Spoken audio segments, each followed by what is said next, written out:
Hola, me alegra darte la bienvenida a mi canal, Mundo de Historias. Tengo muchas historias de vida interesantes que quiero compartir contigo. Disfruta escuchando. En un día gélido de febrero, el guardia Diego salió al patio para limpiar la nieve. Murmuraba algo para sí mismo, ya sea tarareando una canción o hablando consigo mismo. Los niños corrían, jugaban, saltaban en los montones de nieve, deshaciendo el trabajo que el hombre estaba haciendo con tanto esmero. Vayan al área de juegos para niños, o los atraparé y les daré un buen regaño, amenazaba Diego. Andan por aquí, no dejan nada limpio. Y no sería raro que la supervisora venga. ¿A quién creen que reprenderá por no haber limpiado la nieve? Por supuesto, al señor Frío. Diego Moros gruñía como un anciano, pero los niños no le prestaban atención. No le tenían miedo y, por lo tanto, no lo obedecían. El señor Frío amaba a los niños, aunque nunca tuvo los suyos propios. Después de años de trabajo en el hogar de niños, se encariñaba mucho con cada uno de los nuevos niños, y cuando salían de la institución, los ojos del hombre se llenaban de lágrimas. Recordaba a cada uno de ellos cuando eran niños, ayudándoles a abrocharse los abrigos, ponerse las botas, anudarse la bufanda cuando se preparaban para salir de paseo. A menudo, los cuidadores de los niños le pedían que los vigilara. ¿Dónde están sus palas?, ordenó Diego. Tomen una y vengan conmigo a limpiar la nieve. Miren lo que han hecho. Los niños, compitiendo entre ellos, corrieron hacia el almacén en el porche, donde se guardaba el equipo. Tomando palas, comenzaron a quitar la nieve de los senderos y los montones junto con el señor Frío. Juntos, limpiaron casi toda el área. Eres bueno, Diego, elogió la cuidadora de niños al hombre. Te llevas bien con los niños, parece que los has hecho trabajar, y no hay insatisfechos. Es una lástima que no tengas los tuyos, habrías criado buenos niños y nietos. ¿No tuviste la oportunidad de tener hijos cuando eras joven? La juventud de Diego fue tumultuosa. Seducía a muchas chicas, no podría contarlas con los dedos de las manos. Nunca pensó en tener relaciones serias. Era un chico destacado y las chicas lo seguían en manadas. Él, por así decirlo, las usaba y las dejaba sin remordimientos. En su juventud, Diego estaba obsesionado con las motocicletas, participaba frecuentemente en carreras, competía con otros chicos en pistas difíciles. En una de esas carreras, tuvo un accidente. Pasó un año entero en el hospital. Los médicos literalmente reconstruyeron sus huesos, y le colocaron un aparato especial en su pierna derecha. Más tarde, descubrió que los huesos habían sanado incorrectamente, los rompieron nuevamente y los volvieron a unir. Las complicadas operaciones lo agotaban, y la realización de que tendría que abandonar las carreras de motos lo sumía en una profunda depresión. Una joven enfermera lo ayudó a superar la apatía hacia todo lo que lo rodeaba. No importa que tengas problemas en la pierna, le consolaba la joven, hermosa enfermera. Lo importante es que estás vivo, deberías alegrarte de tener un cirujano tan bueno, otros habrían dado por perdida tu vida hace mucho tiempo. La chica con el delantal blanco y ojos azules y largo cabello rubio se convirtió en su consuelo. Él esperaba ansioso cada cambio de turno de ella, cuando entraba en la habitación para traer medicamentos al paciente. A veces, Lolita lo deleitaba con pasteles caseros. Toma, disfruta, mi abuela los hizo, pero entre ella y yo no podemos comernos todos, ofrecía los rollitos ruborizados a Diego. Seguramente extrañas la comida casera. Y él los devoraba con gusto. Tu abuela, Lolita, es una diosa culinaria, elogiaba el chico. Están deliciosos, mmm. Cuando a Diego le permitieron salir a la calle con muletas, Lolita a veces salía con él a pasear por el parque del hospital. Se sentaban en un banco y conversaban. Lolita se estaba preparando para ingresar a la Universidad de Medicina y quería convertirse en pediatra. ¿Amas a los niños, entonces?, preguntaba Diego. Sí, ¿cómo no amarlos?, respondía Lolita. El chico no entendía el entusiasmo de Lolita por los niños. Los niños simplemente no le interesaban, para Diego eran como extraterrestres, seres muy difíciles de entender. Mucho más interesante para él era trabajar con la tecnología. Eso era lo que consideraba su verdadera vocación. Durante el año que pasó en el hospital, Lolita se volvió muy cercana para él, casi como una hermana. A veces sentía que se estaba ahogando en sus ojos azules. En esos momentos, Diego deseaba agarrar a la chica, sostenerla con sus fuertes manos, besarla en los labios, como lo hacía con otras chicas.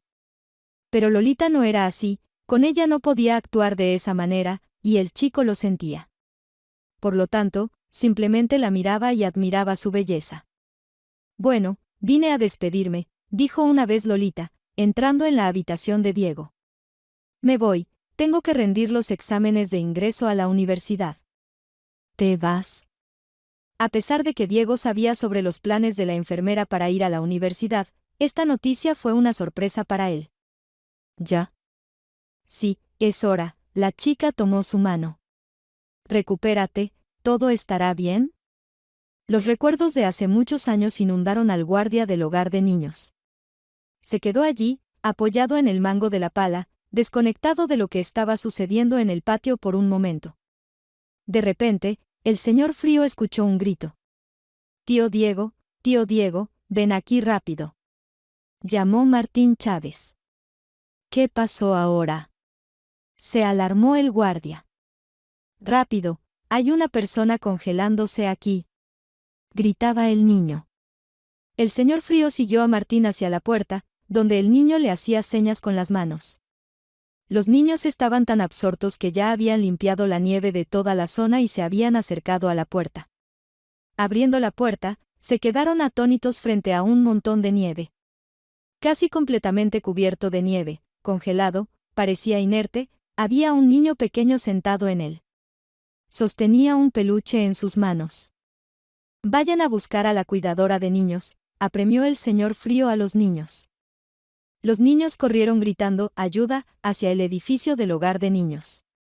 El guardia levantó al niño en brazos, sacudiendo la nieve de su abrigo y lo llevó por el camino. En el vestíbulo, desvistieron al niño. Los gritos atrajeron a las niñeras y al médico. El niño estaba extremadamente congelado, no hablaba ni lloraba. Parecía tener unos 5 años. Dios mío, ¿cuánto tiempo habrá estado allí en la nieve? Decía la niñera, ¿quién habrá dejado a este niño en la calle? ¿Cómo llegó aquí? No interfieras, pidió la enfermera. Con cuidado, desvistió al niño, lo examinó, le palmeó suavemente las mejillas. ¿Cómo te llamas, niño? ¿Me escuchas? El niño no respondió. Ayúdame, la enfermera pidió ayuda al guardia, llevó al niño a la enfermería. Allí, lo acostaron en una camilla, lo frotaron con alcohol, lo envolvieron en una manta. La niñera trajo té caliente de la cocina. Lo alimentaron con una cucharita, el niño bebía obedientemente. Los niños se agruparon en la puerta, susurraban, hacían sus suposiciones sobre cómo llegó el niño abandonado allí. Tal vez lo secuestraron y luego querían pedir rescate, dijo Martín. No, sus padres simplemente lo abandonaron, argumentó Vito. A mí también me abandonaron, pero no en invierno y en la estación de tren, había mucha gente, me recogieron de inmediato. ¿Y si se escapó de casa? Sugirió Luisa. Es tan pequeño. No es posible que los niños de hogares se escapen. Intervino Martín con conocimiento de causa. La puerta de la enfermería se abrió y al ver a los niños, la cuidadora ordenó con firmeza. Vamos, todos a la sala de juegos, no hay necesidad de quedarse aquí haciendo ruido. ¿Acaso no entienden que el niño necesita descanso? Lo conocerán después. Los niños caminaron obedientemente por el pasillo, sin dejar de discutir de dónde pudo haber salido el niño abandonado bajo las puertas de su hogar de niños. El niño estaba bien. La enfermera temía que el niño desarrollara una neumonía. Había estado sentado en el montón de nieve durante varias horas. Probablemente lo habían dejado allí desde la noche anterior. Pero el niño solo tuvo un resfriado, tuvo fiebre durante unos días y tosía un poco. Los cuidados, los medicamentos y el calor hicieron su trabajo, y el niño comenzó a recuperarse. Juana era de esas mujeres que estaban acostumbradas a lograr todo por sí mismas. Sus padres eran personas de clase trabajadora, simples obreros en una fábrica, por lo que no podían contar con el apoyo financiero de ellos. Después de terminar la escuela, ingresó a la universidad y luego fue contratada en una agencia de publicidad. Juana era una talentosa diseñadora web. Su base de clientes personales se expandía rápidamente. Los clientes querían que ella fuera la encargada de desarrollar sus proyectos publicitarios, folletos, brillantes prospectos, carteles y otros productos. Tienes un sentido del color increíble, Juana Iglesias, elogiaba a su último cliente, mirando el producto publicitario terminado. Tenemos un nuevo producto en camino, ¿podrías desarrollar un nuevo eslogan y concepto publicitario para nosotros? Se dirigía a ella un cliente importante. Es un asunto muy importante, solo podemos confiártelo a ti. Nuestra gerencia está encantada con tu trabajo, le hacía un cumplido el asistente del director de una gran empresa industrial, al recibir su pedido. Se acercaban las elecciones para el consejo municipal. La jefa llamó a Juana.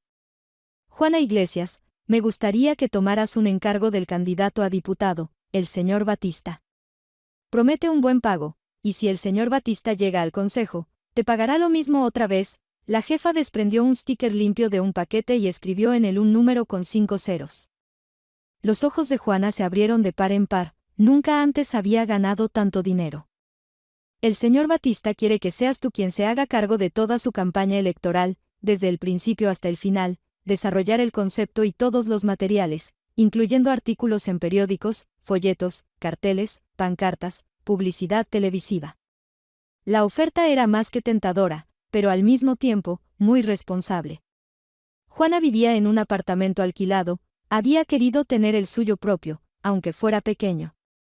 Esta era su oportunidad de finalmente comprar una vivienda. La jefa miró atentamente a Juana, que estaba pensativa. Espero que entiendas que durante la campaña electoral tendrás que renunciar a todos los pedidos que tengas actualmente en proceso, le dijo a Juana. Deja los proyectos en curso a tus colegas, decide tú misma a quién.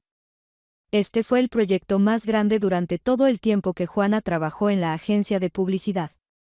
Estaba emocionada y nerviosa al mismo tiempo. Apresurándose a encontrarse con el candidato a diputado y su asistente, comenzó a desarrollar mentalmente el concepto. Previo a la reunión, Juana estudió la experiencia de campañas electorales en otras agencias, analizó errores que podrían disminuir las calificaciones, y revisó los materiales sobre el señor Batista. Llegó a la reunión preparada para una conversación de negocios y una cooperación productiva. Siéntese, la invitó el hombre en saco. No voy a ocultar que nos hablaron muy bien de usted, como un excelente especialista con un enfoque original en su trabajo. ¿El honorario le parece aceptable? Sin duda, respondió Juana. Le doy carta blanca completa, probablemente necesitará dinero para gastos corrientes. Nuestro departamento de contabilidad ya está informado, puede solicitar la suma necesaria en cualquier momento. El señor Batista se detuvo por un momento. Debe entender que no escatimaremos, así que utilice todos los recursos. Quedan 2 meses hasta las elecciones, los plazos son muy ajustados, así que espero su prontitud. Resuelva todos los asuntos con mi asistente, también puede dirigirse directamente a mí. De vuelta en la agencia, Juana entregó los proyectos en curso a otros empleados. Sin ocultar la envidia, observaban cómo ella metía en su bolso su computadora portátil, papeles, memorias USB y discos. Durante los próximos 2 meses, Juana aparecería raramente en la agencia.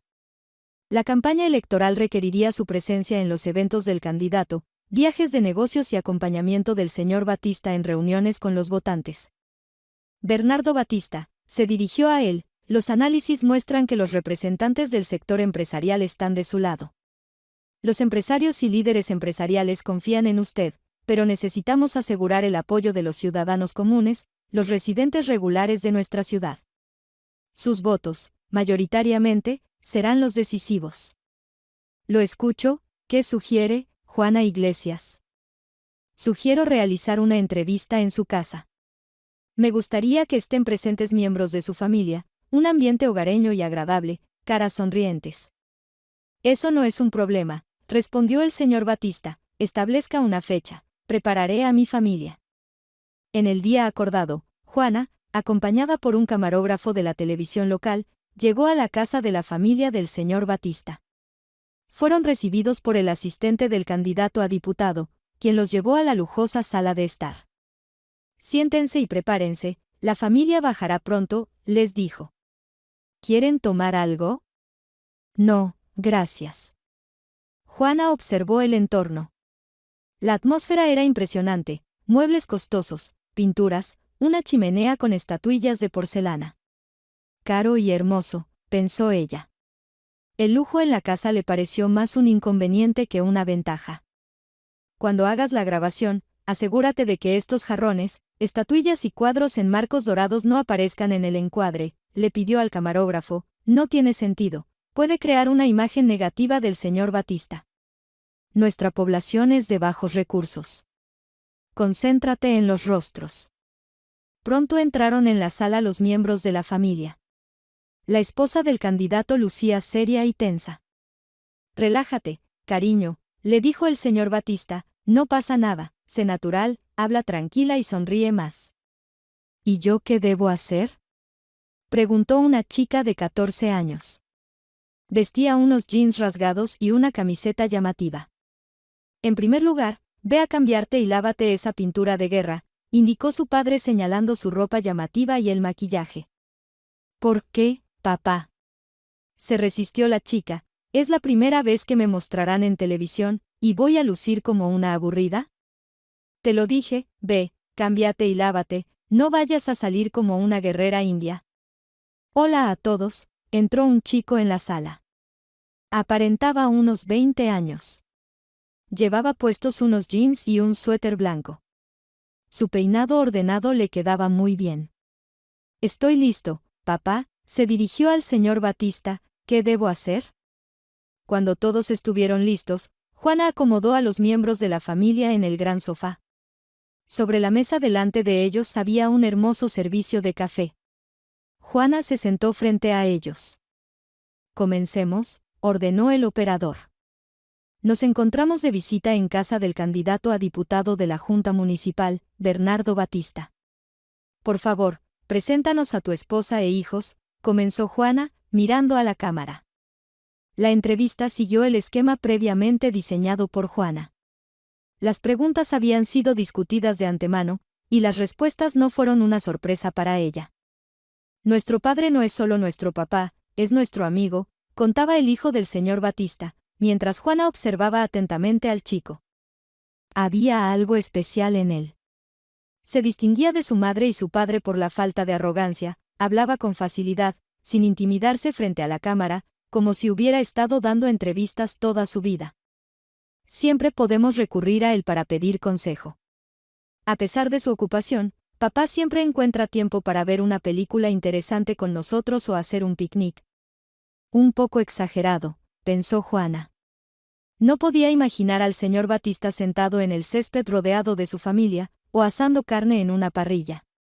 Cuando la grabación terminó, Juana agradeció a los miembros de la familia por su tiempo y se despidió. El día de las elecciones, todos los participantes en la campaña estaban nerviosos. En la televisión, anunciaban los resultados preliminares cada 2 horas. El señor Batista, a veces, se adelantaba, pero luego retrocedía varias cientos de votos, cediendo el liderazgo a su principal competidor. Pero el recuento final de votos mostró que el señor Batista pasaba a formar parte de la Junta Municipal. En la sede del ya diputado, reinaba un ambiente de alegría. Los participantes en la carrera brindaban, vertiendo champán en las copas. El hijo del señor Batista se acercó a Juana, le tendió una copa. Te felicito, dijo, sonriendo. ¿Por qué felicitarme a mí? Deberías felicitar a tu papá, respondió modestamente Juana. No seas modesta, tú desempeñaste un papel importante en esta campaña electoral. No hay que ocultarlo, Juana estaba orgullosa de sí misma. Este fue el proyecto más grande de su corta carrera. Le prometía un buen futuro. Juana ya no tenía descanso de los clientes, pero ahora serían honorarios completamente diferentes. Ya era mucho después de medianoche, pero los participantes de la campaña no se dispersaban. Aquí está muy ruidoso, dijo Gaspar, sonriendo. ¿Qué te parece si nos escapamos? Al fin y al cabo, tenemos derecho a descansar un poco de la multitud. El champán embriagaba, mareaba a Juana. El estado de ánimo era excelente, quería divertirse, no tenía ganas de volver a casa y quedarse sola. Juana aceptó la propuesta de Gaspar. Tomándola de la mano, el joven apuesto se apresuró hacia la salida. Su auto estaba estacionado en el porche, un hermoso coche deportivo descapotable. Él ayudó a Juana a entrar y se fueron. El automóvil se deslizaba por la carretera iluminada por farolas, pasando por las casas donde los ciudadanos ya dormían. ¿Podemos poner música?, preguntó Juana. Para ti, lo que quieras, respondió el chico y presionó el botón del estéreo. Detuvo el auto junto al lago.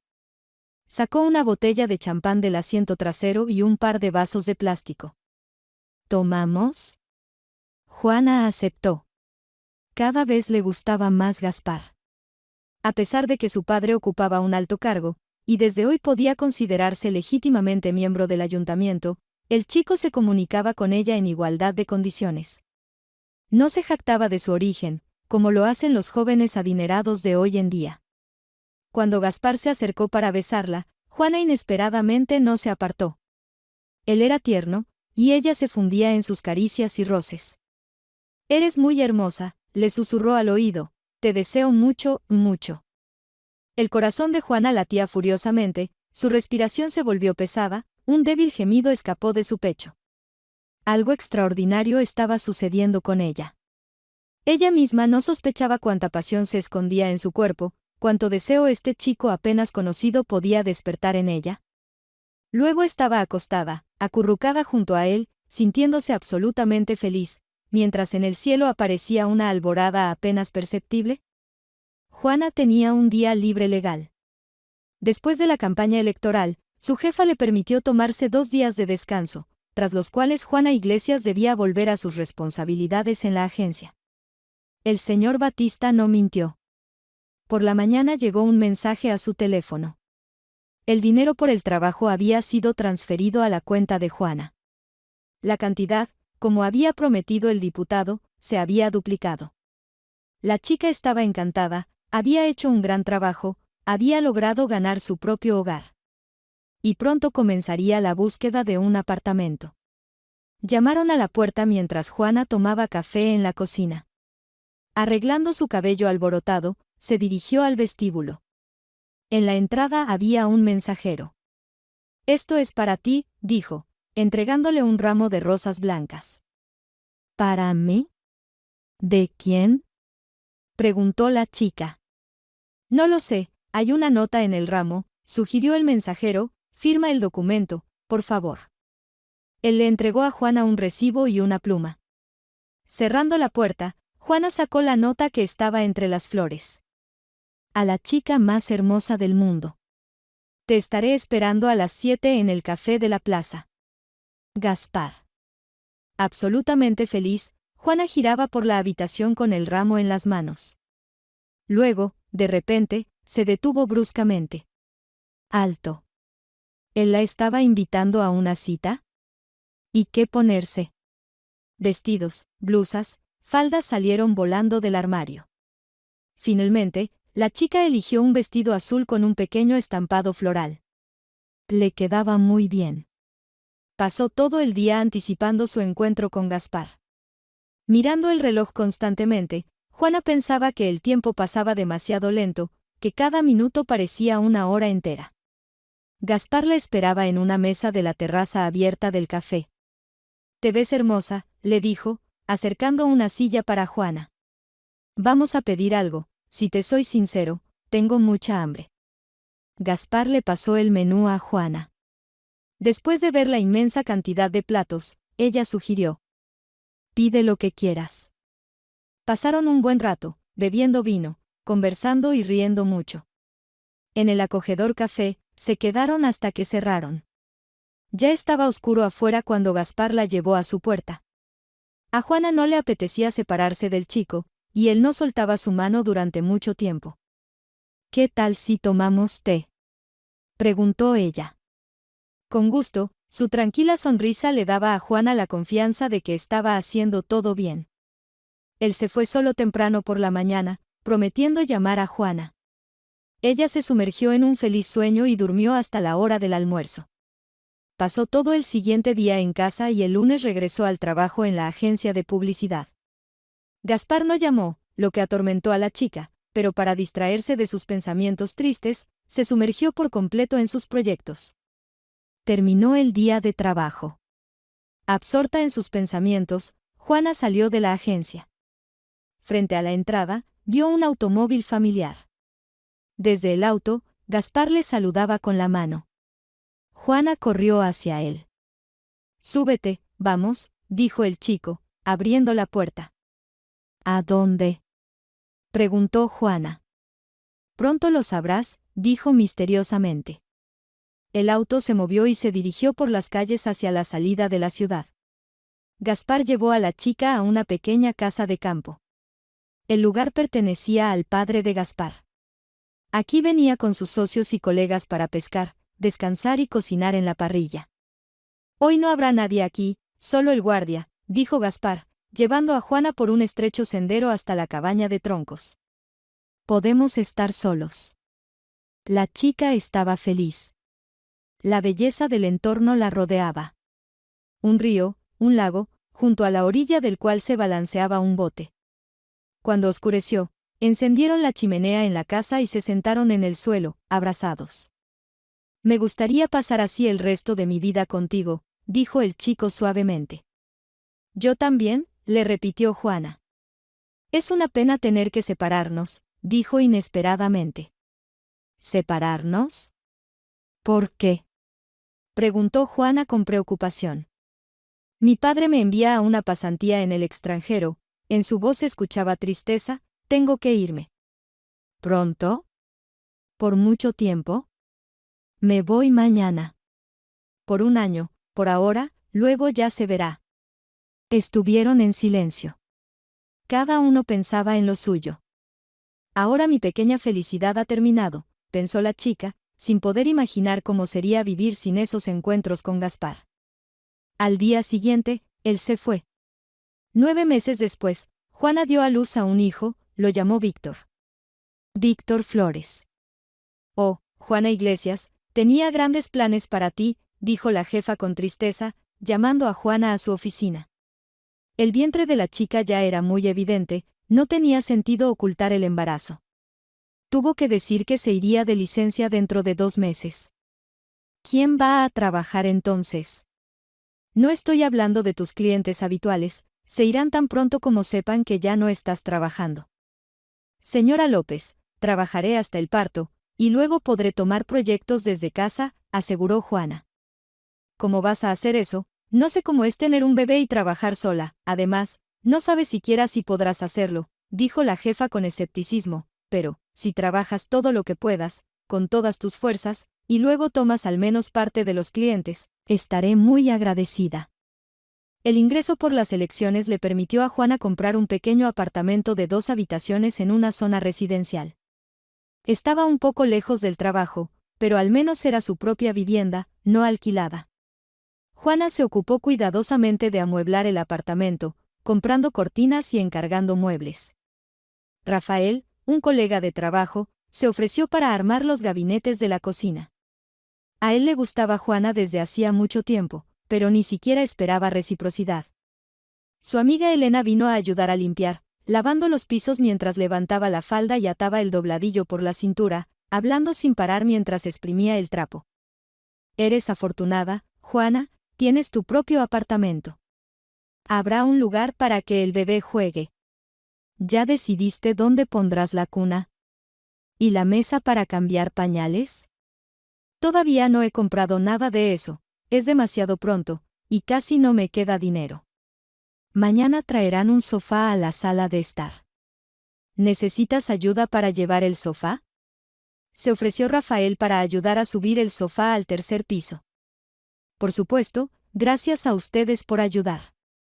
Elena se fue, tenía una cita. Y Rafael se quedó para tomar un té. «¿Tu chico no llamó?», preguntó él.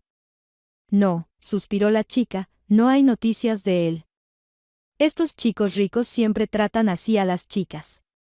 Si yo estuviera en su lugar, nunca te dejaría. Tú no estás en su lugar, Rafael, no empieces. A Juana no le gustaban las reflexiones de su colega sobre su vida personal.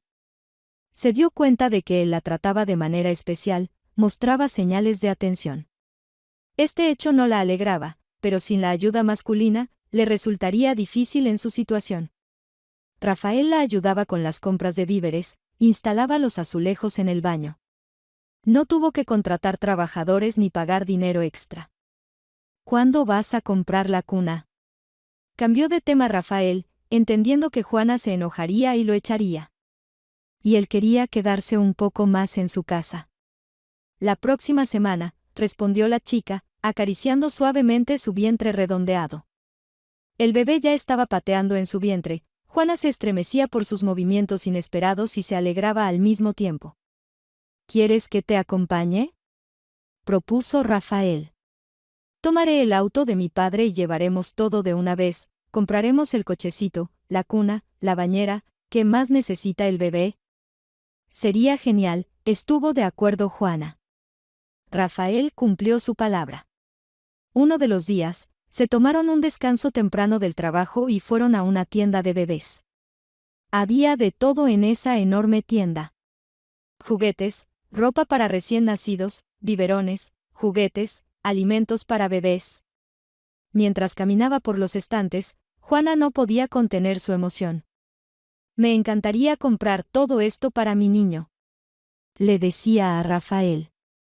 Solo mira qué hermosa es esta bicicleta.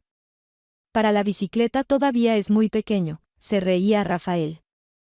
En casa de Juana, montó la cuna para el bebé, le puso ruedas al cochecito. Es una belleza, eres una campeona, la elogió su novio. Mereces té con galletas. Estaban sentados en la nueva cocina.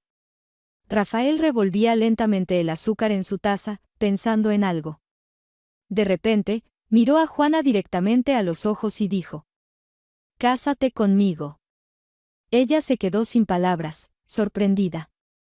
Rafael había hecho tantas cosas buenas por ella últimamente, se había preocupado tanto por ella. No quería lastimar al chico. Pero ella amaba a Gaspar. Juana aún esperaba que él regresara. «Rafael, perdóname, pero ¿sabes que no te amo?», comenzó cuidadosamente. «Eso no importa, lo importante es que yo te amo», aseguró el chico. «Contigo estarás tranquila, amaré a tu hijo como si fuera mío. Me ocuparé de ti, de ustedes. Haré todo para que no te arrepientas ni por un momento de tu decisión de casarte conmigo. Juana, no te apresures, piénsalo, pero no demasiado tiempo, el bebé pronto nacerá». Juana estaba sentada a la mesa, con la mirada baja. Cuando Rafael se fue, ella se quedó pensativa. Rafael tiene razón, criar a un hijo solo, especialmente un niño, es difícil. El niño necesita un padre, y Juana tomó una decisión. Un mes antes del parto, registraron su matrimonio. Rafael se mudó con Juana y comenzaron a vivir juntos. El chico realmente se preocupaba por su joven esposa. Preparaba la cena cuando llegaba del trabajo, lavaba la ropa en la lavadora y la colgaba en el balcón, hacía la limpieza los fines de semana y sacaba a pasear a Juana. En el día señalado, la llevó a la maternidad, llamando cada hora a la sala de partos para preguntar si su esposa había dado a luz. «Papá, cálmate», le decían al otro lado del teléfono. «No hace falta que llames tan seguido. Tu esposa dará a luz y ella misma te llamará. No te preocupes, no estás sola aquí. El niño nació sano». Juana miraba con ternura al bebé acostado en la cuna del hospital. Le parecía que se parecía mucho a su padre. Los mismos rasgos faciales, la misma nariz y hoyuelos en las mejillas. Víctor era un bebé notablemente tranquilo. Juana descansaba mucho, se recuperaba rápidamente y fue dada de alta para ir a casa. En la maternidad los recibieron Rafael y Elena. En las manos del joven papá había flores, así como un pastel y dulces para el personal médico. «Verifica, papá», dijo en broma la enfermera, envolviendo al bebé y preparándose para vestirlo, que todos los deditos de las manos y de los pies estén en su lugar. Rafael se quedó desconcertado. El bebé estaba acostado, haciendo ruiditos y mirándolo. La enfermera lo vistió, le puso un gorrito, lo envolvió en una mantita y luego en una manta para recién nacidos. Ella le entregó al bebé a Rafael, y él lo tomó con manos temblorosas. El esposo de Juana no soltó a Víctor hasta que llegaron a casa. «Déjame llevarlo también», le pidió Elena. «No, este es nuestro tesoro», respondió orgulloso Rafael. En casa celebraron este acontecimiento. «Ha nacido un nuevo ser en el planeta Tierra», dijo solemnemente la amiga de Juana. «Que su camino sea exitoso, que nada empañe la alegría de la vida». Juana tomó un mes de licencia, luego prometió trabajar de forma remota desde casa. Víctor dormía mucho, así que la joven mamá tenía mucho tiempo libre.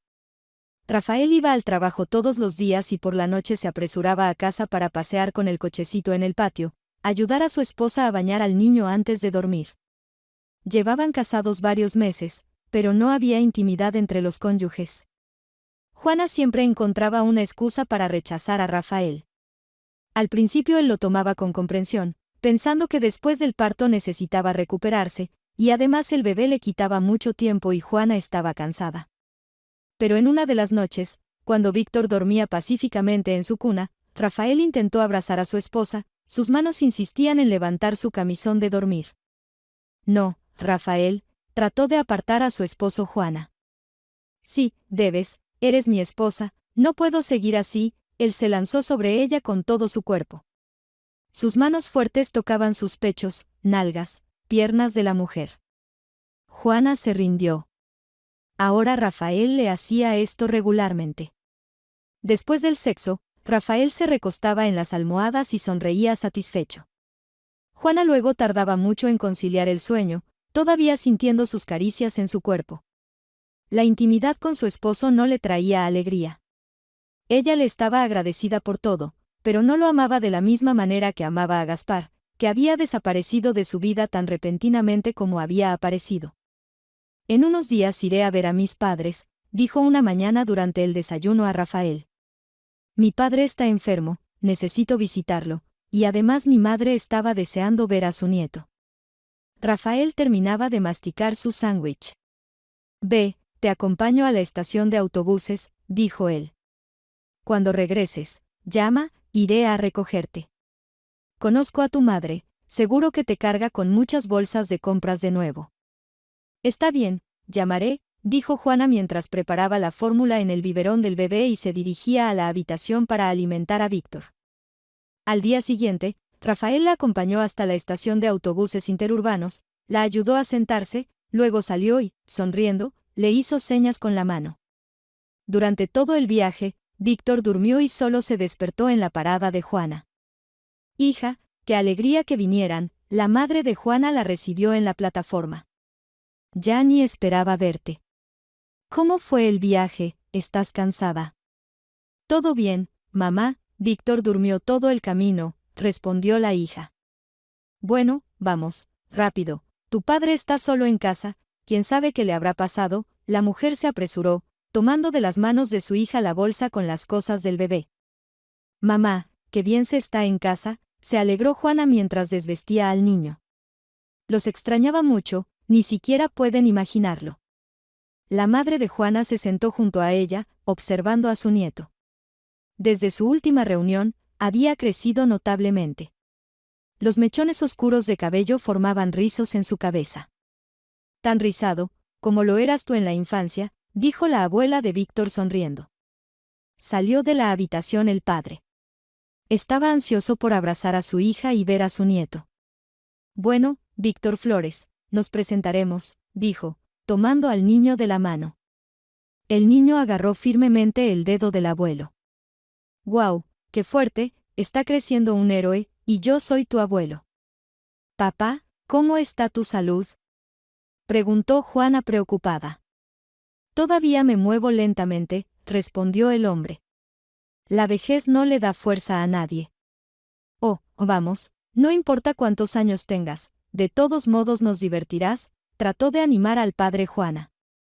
«No me calmes, Ni siquiera puedo ayudar a mi madre en el jardín, mis piernas no me sostienen, se quejó el padre de su hija. Ella está sola cuidando el jardín. No te preocupes, ayudaré, prometió Juana. Pasaban días enteros desmalezando los caminos, aflojando la tierra, regando, fertilizando, recogiendo bayas. Por las noches, encerradas en la cocina, hacían mermelada y la envasaban en frascos. Llévalo a casa y compártelo con Rafael, decía la madre. Cuando llegó el momento de regresar, los padres no querían separarse de su hija y nieto. La madre de Juana empacó 2 bolsas con frascos. Todos juntos apenas pudieron llevarlas hasta el autobús y cargarlas. ¿Cómo vas a cargar todo esto desde la estación de autobuses?, se quejaba la madre. Llamaré a Rafael, él te recogerá, respondió Juana. Cuando el autobús entró en la ciudad, sacó el teléfono de su bolso. La pantalla no se encendía, la batería se había agotado. Juana se decepcionó. ¿Qué iba a hacer ahora con el niño en brazos y esas bolsas? Era su culpa, debería haber comprobado si el teléfono estaba cargado en casa de sus padres. Salió del autobús la última, el conductor la ayudó a bajar las bolsas. Juana llegó con dificultad hasta el taxi más cercano. ¿Estás libre?, preguntó al conductor. Sube, respondió él, ayudando a la joven a cargar las bolsas en el maletero.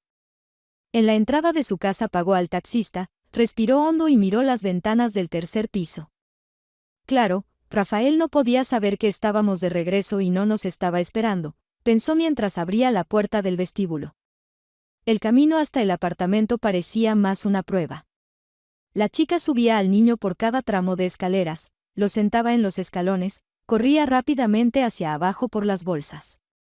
Luego, de nuevo, primero subía al niño por las escaleras, luego bajaba por las bolsas. Finalmente, llegó a la puerta de su apartamento. Juana abrió la puerta con su llave. Rafael, lo llamó, pero nadie respondió. La chica se quitó los zapatos, entró en la sala de estar y sentó a su hijo en el sofá. Desde el dormitorio escuchó extraños ruidos y una voz de mujer. Juana abrió la puerta y se quedó petrificada. En la cama, sin darse cuenta de su llegada, estaban Rafael y Elena, su amiga. Elena fue la primera en notar a Juana. Se apartó de Rafael, cubriendo su pecho desnudo con las sábanas. Rafael también levantó la cabeza, la llegada de su esposa fue una sorpresa para él. Juana apenas pudo articular. La chica cerró la puerta. Se sentó en el sofá junto a su hijo, comenzó a desvestirlo lentamente. Elena salió primero del dormitorio. Juana, tú, no pienses mal, comenzó a justificarse pacíficamente ante su amiga, pero luego repentinamente habló con voz firme, tú eres la culpable, un hombre necesita atención, caricias, y tú eres como una roca, como un bloque de hielo. Y eres orgullosa. Elena cerró la puerta de golpe. Rafael salió del dormitorio. Parecía no sentirse culpable, al contrario, pensaba que era culpa de Juana no haber avisado de su llegada. Debería haber llamado, entonces no habría ocurrido esta situación incómoda. Rafael fue a la cocina, tomó un trago de vodka de una botella a medio empezar.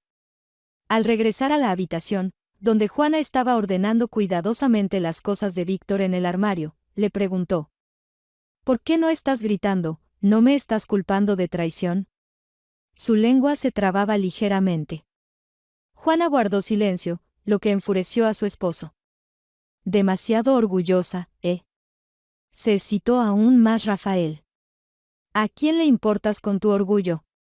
Se acercó a ella, con aliento a alcohol en la cara. Juana trató de apartarse, pero un fuerte golpe en el rostro la hizo tambalearse y caer al suelo. Rafael se inclinó sobre ella y susurró: a partir de ahora, serás suave conmigo. Rafael se fue a la cocina, se encerró y se sirvió otro trago de vodka. Juana lloró en silencio, mientras Víctor la miraba con ojos sorprendidos, levantándose del suelo. Desde ese día, el esposo de Juana cambió para peor. A menudo llegaba a casa borracho, a veces regresaba a casa por la mañana. Las peleas se convirtieron en algo habitual en su hogar. Por los gritos de su padrastro, Víctor se despertaba, empezaba a llorar, lo que irritaba aún más a Rafael. Juana también sufría las consecuencias de Rafael, intentaba irse, encerrarse en su habitación, no encontrarse con su esposo borracho, pero él la encontraba, una y otra vez la culpaba de ser fría con él y de no amarlo, a pesar de que él estaba criando al hijo de otra persona. ¿Dónde está?, gritaba él, una vez más, al llegar a casa borracho. ¿Dónde está su papá? No le importas. Te abandonó. Se divirtió contigo y te dejó. Y tú, puta, no le importas. Una vez más, mientras se cubría un moratón bajo el ojo en el baño, Juana de repente se sintió mal. Se sentó en el borde de la bañera. Se mareaba mucho, le daba mucho asco. Bueno, ahora también tengo una conmoción cerebral, pensó. Al día siguiente, cuando las náuseas y el mareo no cesaban, Juana se dio cuenta de que estaba embarazada. Al enterarse de esta noticia, Rafael cambió su expresión. ¿Quieres decir que tendré un hijo?, preguntó, incrédulo, a Juana.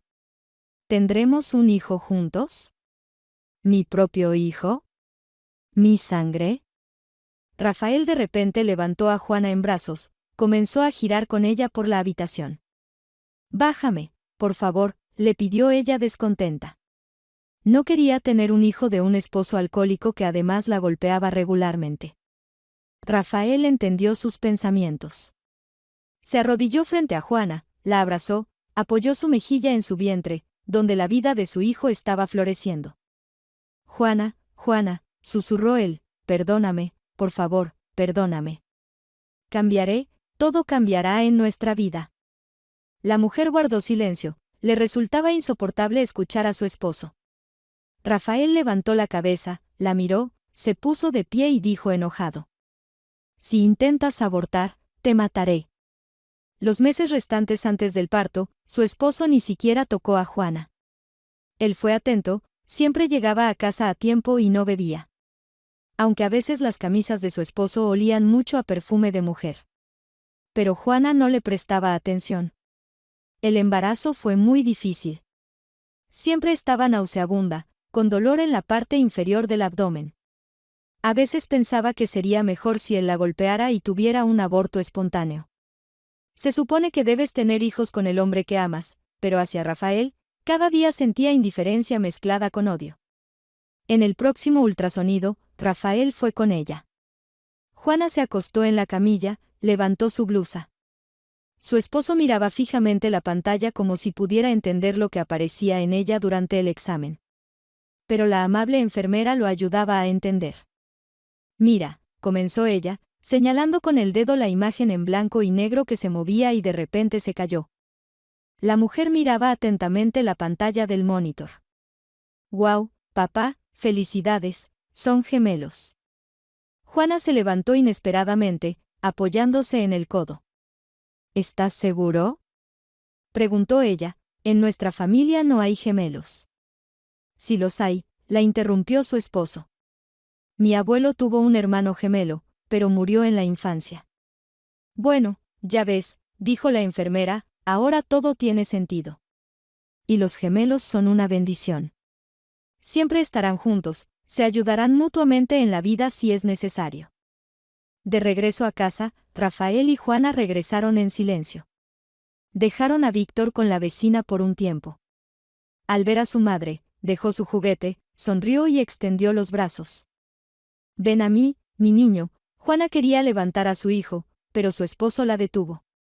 No necesitas levantar peso, déjame a él. Rafael tomó a Víctor y lo llevó a casa. Juana agradeció a la vecina. El esposo de Juana ahora solo hablaba de los gemelos que pronto nacerían. Necesitamos comprar un cochecito grande y una cuna para los gemelos, decía. Juana, no tienes idea de lo emocionado que estoy porque nazcan, como quiero tomarlos en mis brazos.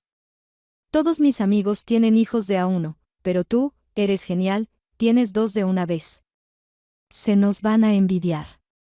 Trajo algo del supermercado. Rafael repetía constantemente: esto es para mis gemelos, come, cariño, alimenta a los niños, necesitan crecer. A Juana le molestaba la obsesión de su esposo con su embarazo. El parto comenzó por la noche. Rafael llamó a la ambulancia, recibió al médico en la entrada. Después de examinar a Juana, el médico dijo: «Vístete, toma tus cosas y baja al coche». Juana fue a la entrada, donde ya estaba preparada la bolsa para el hospital. Rafael corrió tras ella. «Quédate con Víctor», le dijo ella a su esposo. «No, iré contigo». «¿Estás loco?», protestó Juana. «Él es muy pequeño, no se puede dejar solo en casa». «¿Qué le puede pasar?», discutió Rafael, atándose los cordones de los zapatos. «Si no te quedas con el niño, pariré en casa», dijo Juana bruscamente y se sentó en una silla. Rafael se enderezó. Entendía que si no enviaba a su esposa al hospital en este momento, podría haber complicaciones. Después de pensar un momento, estuvo de acuerdo. Está bien, me quedaré con Víctor, solo te llevaré al coche y volveré», dijo en un tono más conciliador.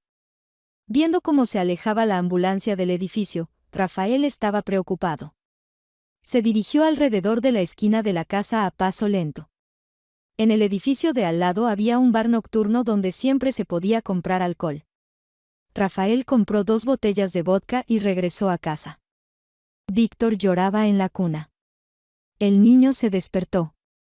Al no encontrar a su madre a la vista, se asustó. Rafael entró en la habitación, miró al hijastro con indiferencia. «Bueno, ¿por qué te levantaste?». «Acuéstate, vamos a dormir», dijo, acostando al niño en la cama y cubriéndolo con una manta. El hombre cerró la puerta y se fue a la cocina. Bebió hasta la mañana y se durmió en la mesa.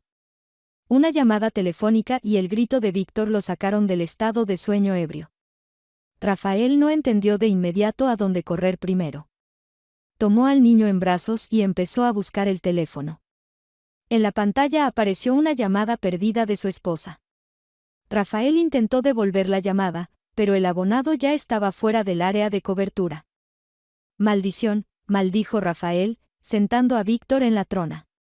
Marcó el número de la maternidad. «Hola, diga, ¿mi esposa dio a luz?». «¿Qué?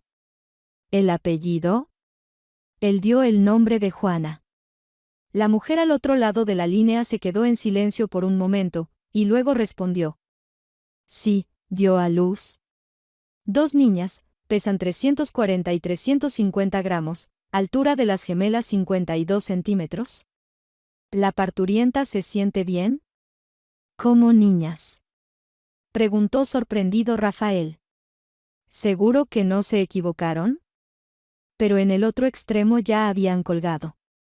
Rafael se sentó en un taburete. Víctor mordía un panecillo, mirando fijamente a su padrastro. «Tu madre te dio hermanas», dijo el hombre al niño, como si éste pudiera entender lo que estaba pasando en el alma de Rafael.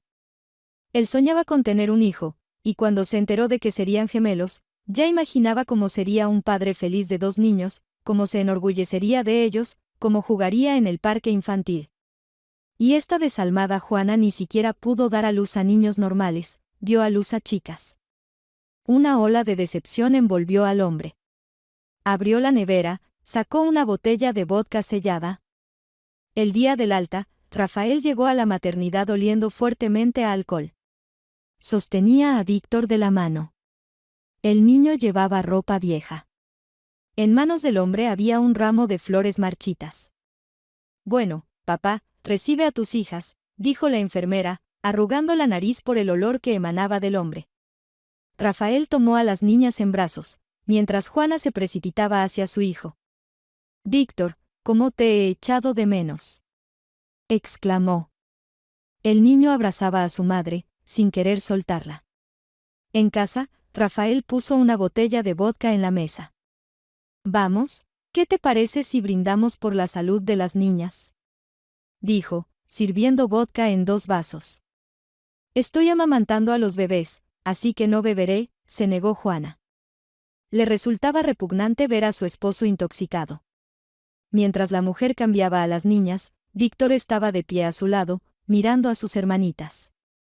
«Aquí, mi buen chico, pronto crecerán y jugarás con ellas.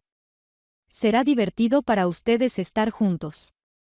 Crece rápido para que puedas ser el protector de tus hermanas. Las niñas fueron llamadas Conchita y Ofelia. Ahora Juana tuvo que renunciar completamente a su trabajo. Con 3 niños, ni siquiera podía trabajar a tiempo parcial. La ayuda de Rafael era casi inexistente. Con cada vez más frecuencia llegaba a casa ebrio, gritaba fuerte, culpaba a su esposa de no haberle dado hijos varones. ¿Para qué necesito este batallón de chicas?, decía. ¿Qué voy a hacer con ellos? No puedo ir a pescar, ni jugar al baloncesto, y las reparaciones. ¿Quién me ayudará a hacer las reparaciones? ¿Quién me pasará el martillo? Las chicas siempre aman más a su padre que a su madre, intentaba consolar al borracho marido Juana. ¿Para qué quiero su amor? Ellas aman más. Todos los hombres se ríen de mí. En realidad, nadie se burlaba de Rafael. Al contrario, todos sus conocidos decían que tener 2 hijas era doble felicidad. Pero él seguía insatisfecho. Cuando las niñas cumplieron 2 años, Rafael tuvo otro romance. Pasó toda una semana sin aparecer por casa. En la nevera se acabaron completamente los alimentos. Juana ni siquiera tenía leche para cocinarles a los niños. Tuvo que rogarle a una vecina que cuidara a las niñas y a Víctor mientras ella iba al supermercado. Por la noche, Rafael entró por la puerta de la vivienda, apenas sosteniéndose en pie. «Mujer», gritó desde el umbral, «a comer». Juana perdió la paciencia, finalmente. ¿Y tú has comprado algo para comer? ¿Dónde has estado todos estos días?, preguntó ella. No hay alimentos en la casa, no hay nada para cocinar, estamos sentados aquí muriéndonos de hambre. No hay nadie para ir al supermercado. ¿Y tú no puedes hacerlo tú misma?, gritó el esposo. ¿Es que no tienes dinero? ¿Quieres decir que soy un mendigo, que no te doy dinero, que no estoy manteniendo a la familia? Rafael se abalanzó sobre su esposa, Juana se esquivó rápidamente, intentó ir a la habitación donde los niños acababan de quedarse dormidos. Pero la fuerte mano de su marido la alcanzó.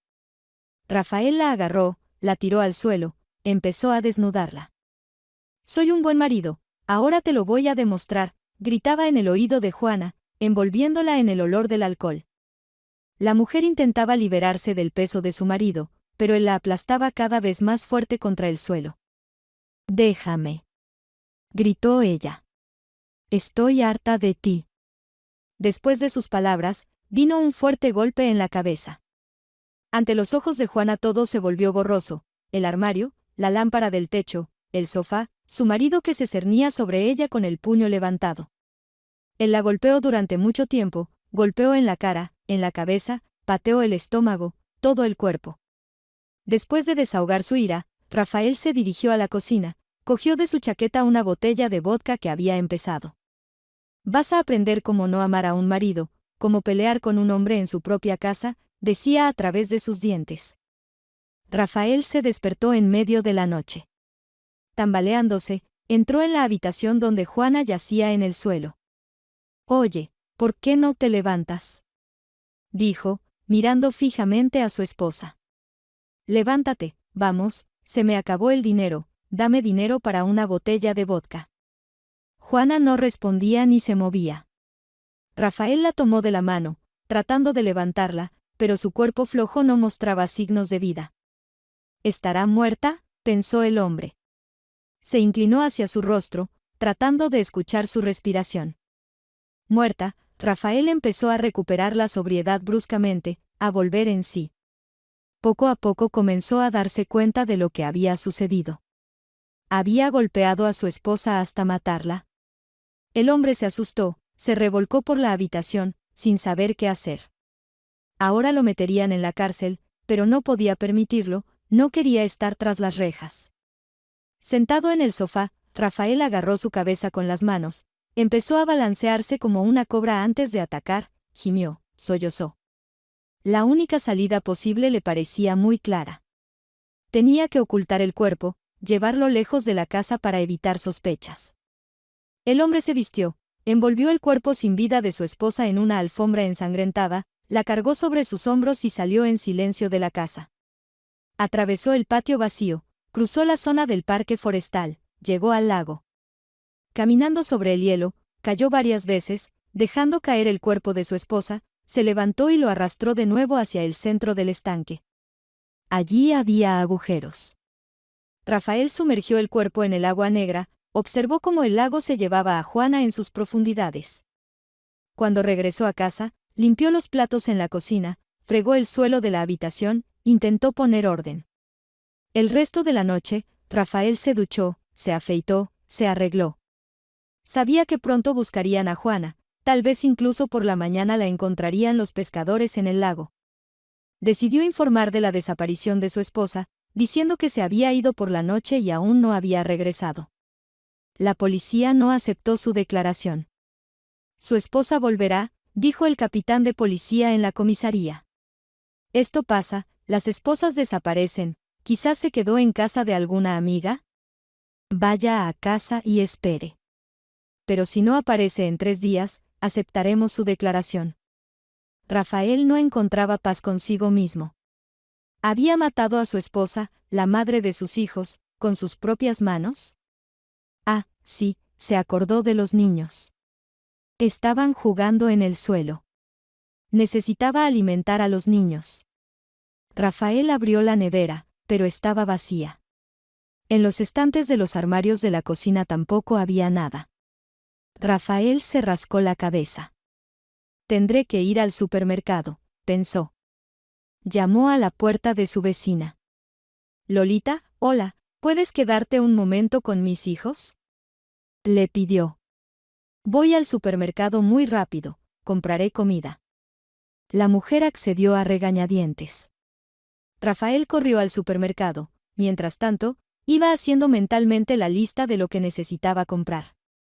Los pescadores encontraron el cuerpo de Juana. Sacaron a la mujer muerta sobre el hielo y llamaron a la policía. ¿Se ahogó? Sí, probablemente alguien la ayudó. ¿Quién se mete a bañar en un hoyo a esta hora?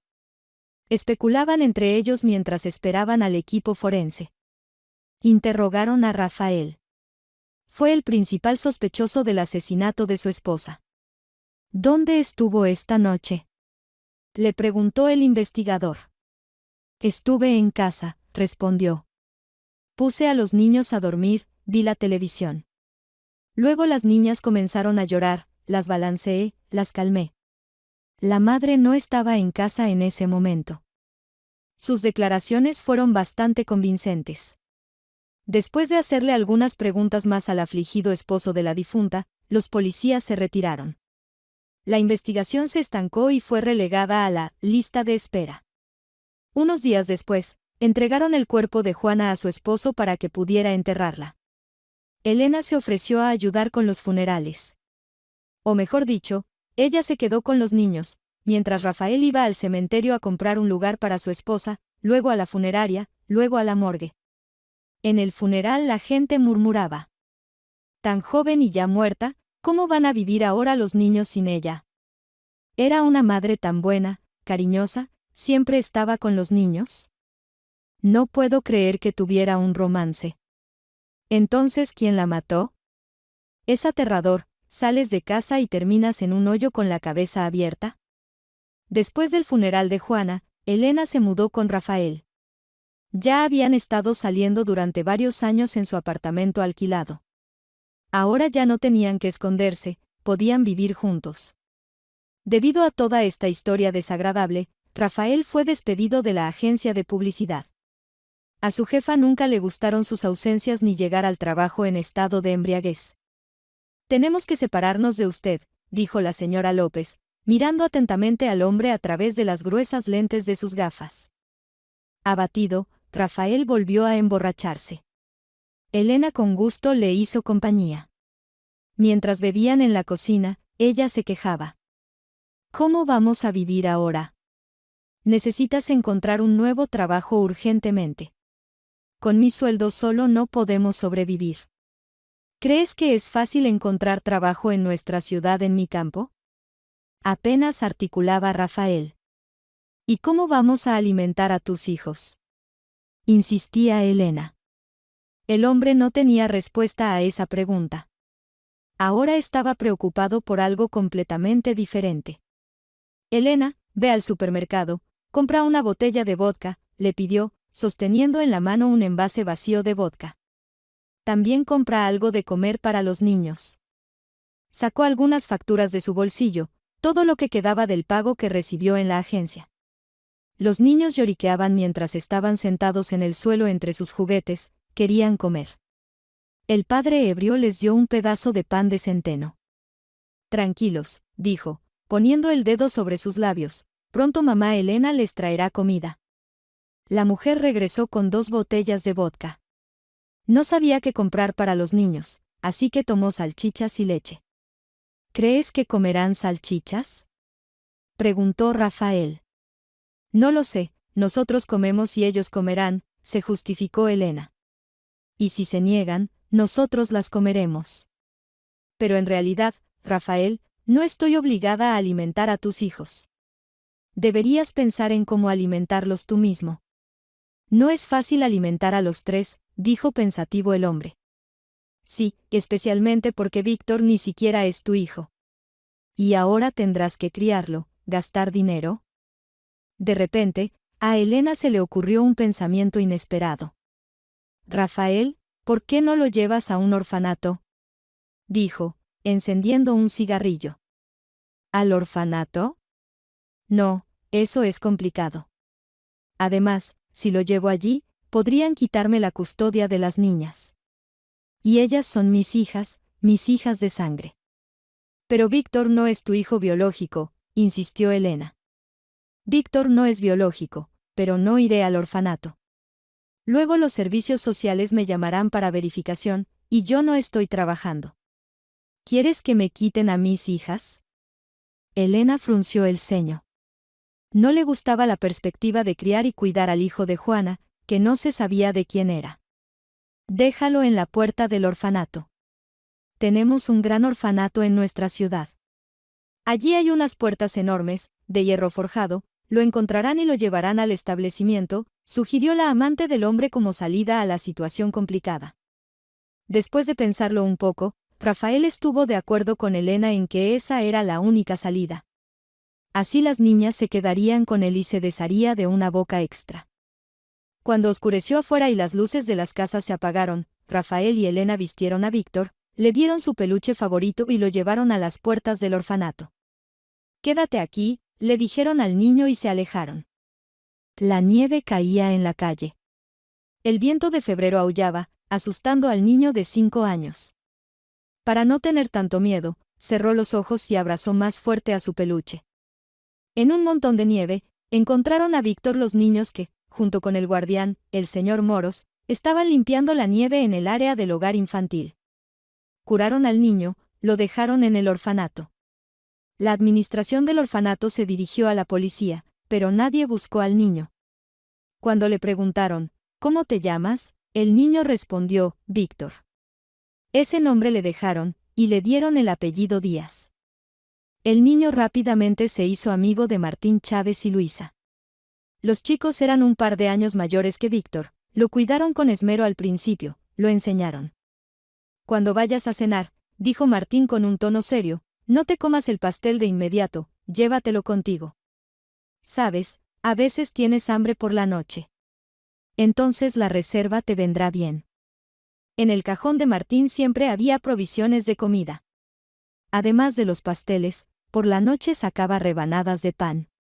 Los chicos los mordisqueaban juntos, mirando por la ventana el cielo nocturno. A veces, los chicos se peleaban. Una vez pelearon en el patio de juegos, rodaron por la hierba, se golpearon entre sí. Lo que no compartieron los amigos, ahora nunca se sabrá.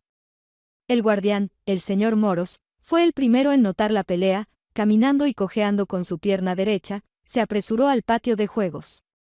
«Sepárense», gritó con firmeza, pero los chicos seguían rodando por la hierba. Entonces, el señor Moros tomó un cubo, llenó agua y la vertió bruscamente sobre los chicos. Para su sorpresa, el agua fría no enfrió el ardor de los amigos que peleaban, seguían golpeándose sin parar. Eso es una verdadera amistad, pensó el guardia, recordando un viejo refrán sobre la amistad. Durante sus años escolares, el grupo se aventuraba en diversas escapadas, se escabullían a través de un agujero en la cerca y se dirigían a la ciudad. Nadie sabía sobre su escondite secreto. La tabla se sostenía con un solo clavo, se movía fácilmente y volvía a su lugar. Y los chicos pasaban silenciosamente junto al durmiente guardia señor Moros, corrían a través del parque forestal hacia las calles de la ciudad, donde las luces de colores de los letreros, los hermosos autos, les ofrecían la oportunidad de olvidar por un momento las paredes del hogar infantil. En una de esas noches, estaban sentados junto al lago, haciendo una fogata. Las chispas se elevaban alto sobre las llamas, los hipnotizaban. Martín tenía palos en sus manos, en los que ensartaban trozos de pan.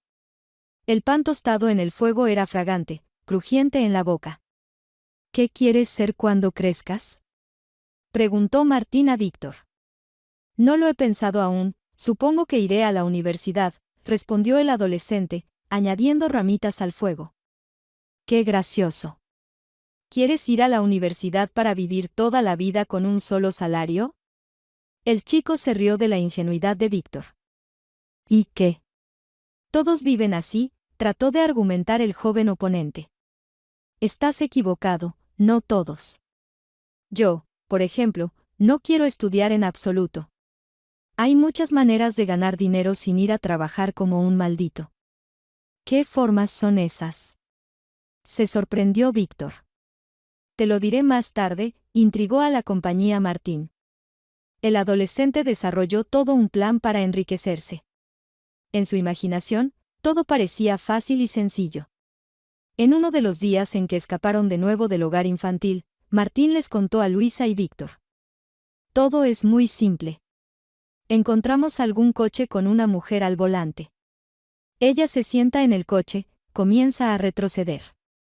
Y en ese momento, Luisa se tira debajo de las ruedas traseras del coche. ¿Qué estás diciendo? No quiero ir al hospital o quedarme coja para toda la vida. No quiero tirarme debajo de las ruedas, se resistió Luisa. No te preocupes, tranquilizó a la chica Martín. Lo harás como si fuera de mentira, solo te golpeará ligeramente el parachoques. La mujer saldrá corriendo del coche, y tú simulas que estás llorando, que te duele mucho. Yo he estudiado bien a estas gallinas con sus caros coches. Comenzará a correr alrededor de ti, preocupada de que necesites ayuda. Y tú no te apresures a levantarte, quédate ahí en el suelo. Mientras tanto, Víctor y yo nos acercaremos al coche y sacaremos el bolso con el dinero. Luego correremos todos juntos, tiraremos el bolso y nos quedaremos con el dinero. Aquí está mi genial plan. Pero, ¿eso no es robar?, se resistió Víctor. Claramente, no le gustaba el plan de Martín. Oh, vamos, estas mujeres tienen tanto dinero en sus coches extranjeros que ni siquiera lo notarán. No tendrán carencias de dinero. Víctor y Luisa se quedaron pensativos. Luego la chica dijo: Estoy de acuerdo, estoy harta de vestir ropa para pobres. Quiero unos vaqueros de moda y un bolso. ¿Y tú, Víctor, estás con nosotros?, preguntó Martín al amigo. El adolescente dudaba. Le parecía que todo este juego de ladrones terminaría mal. Pero tampoco quería separarse de su grupo de amigos. Podemos intentarlo, dijo indeciso.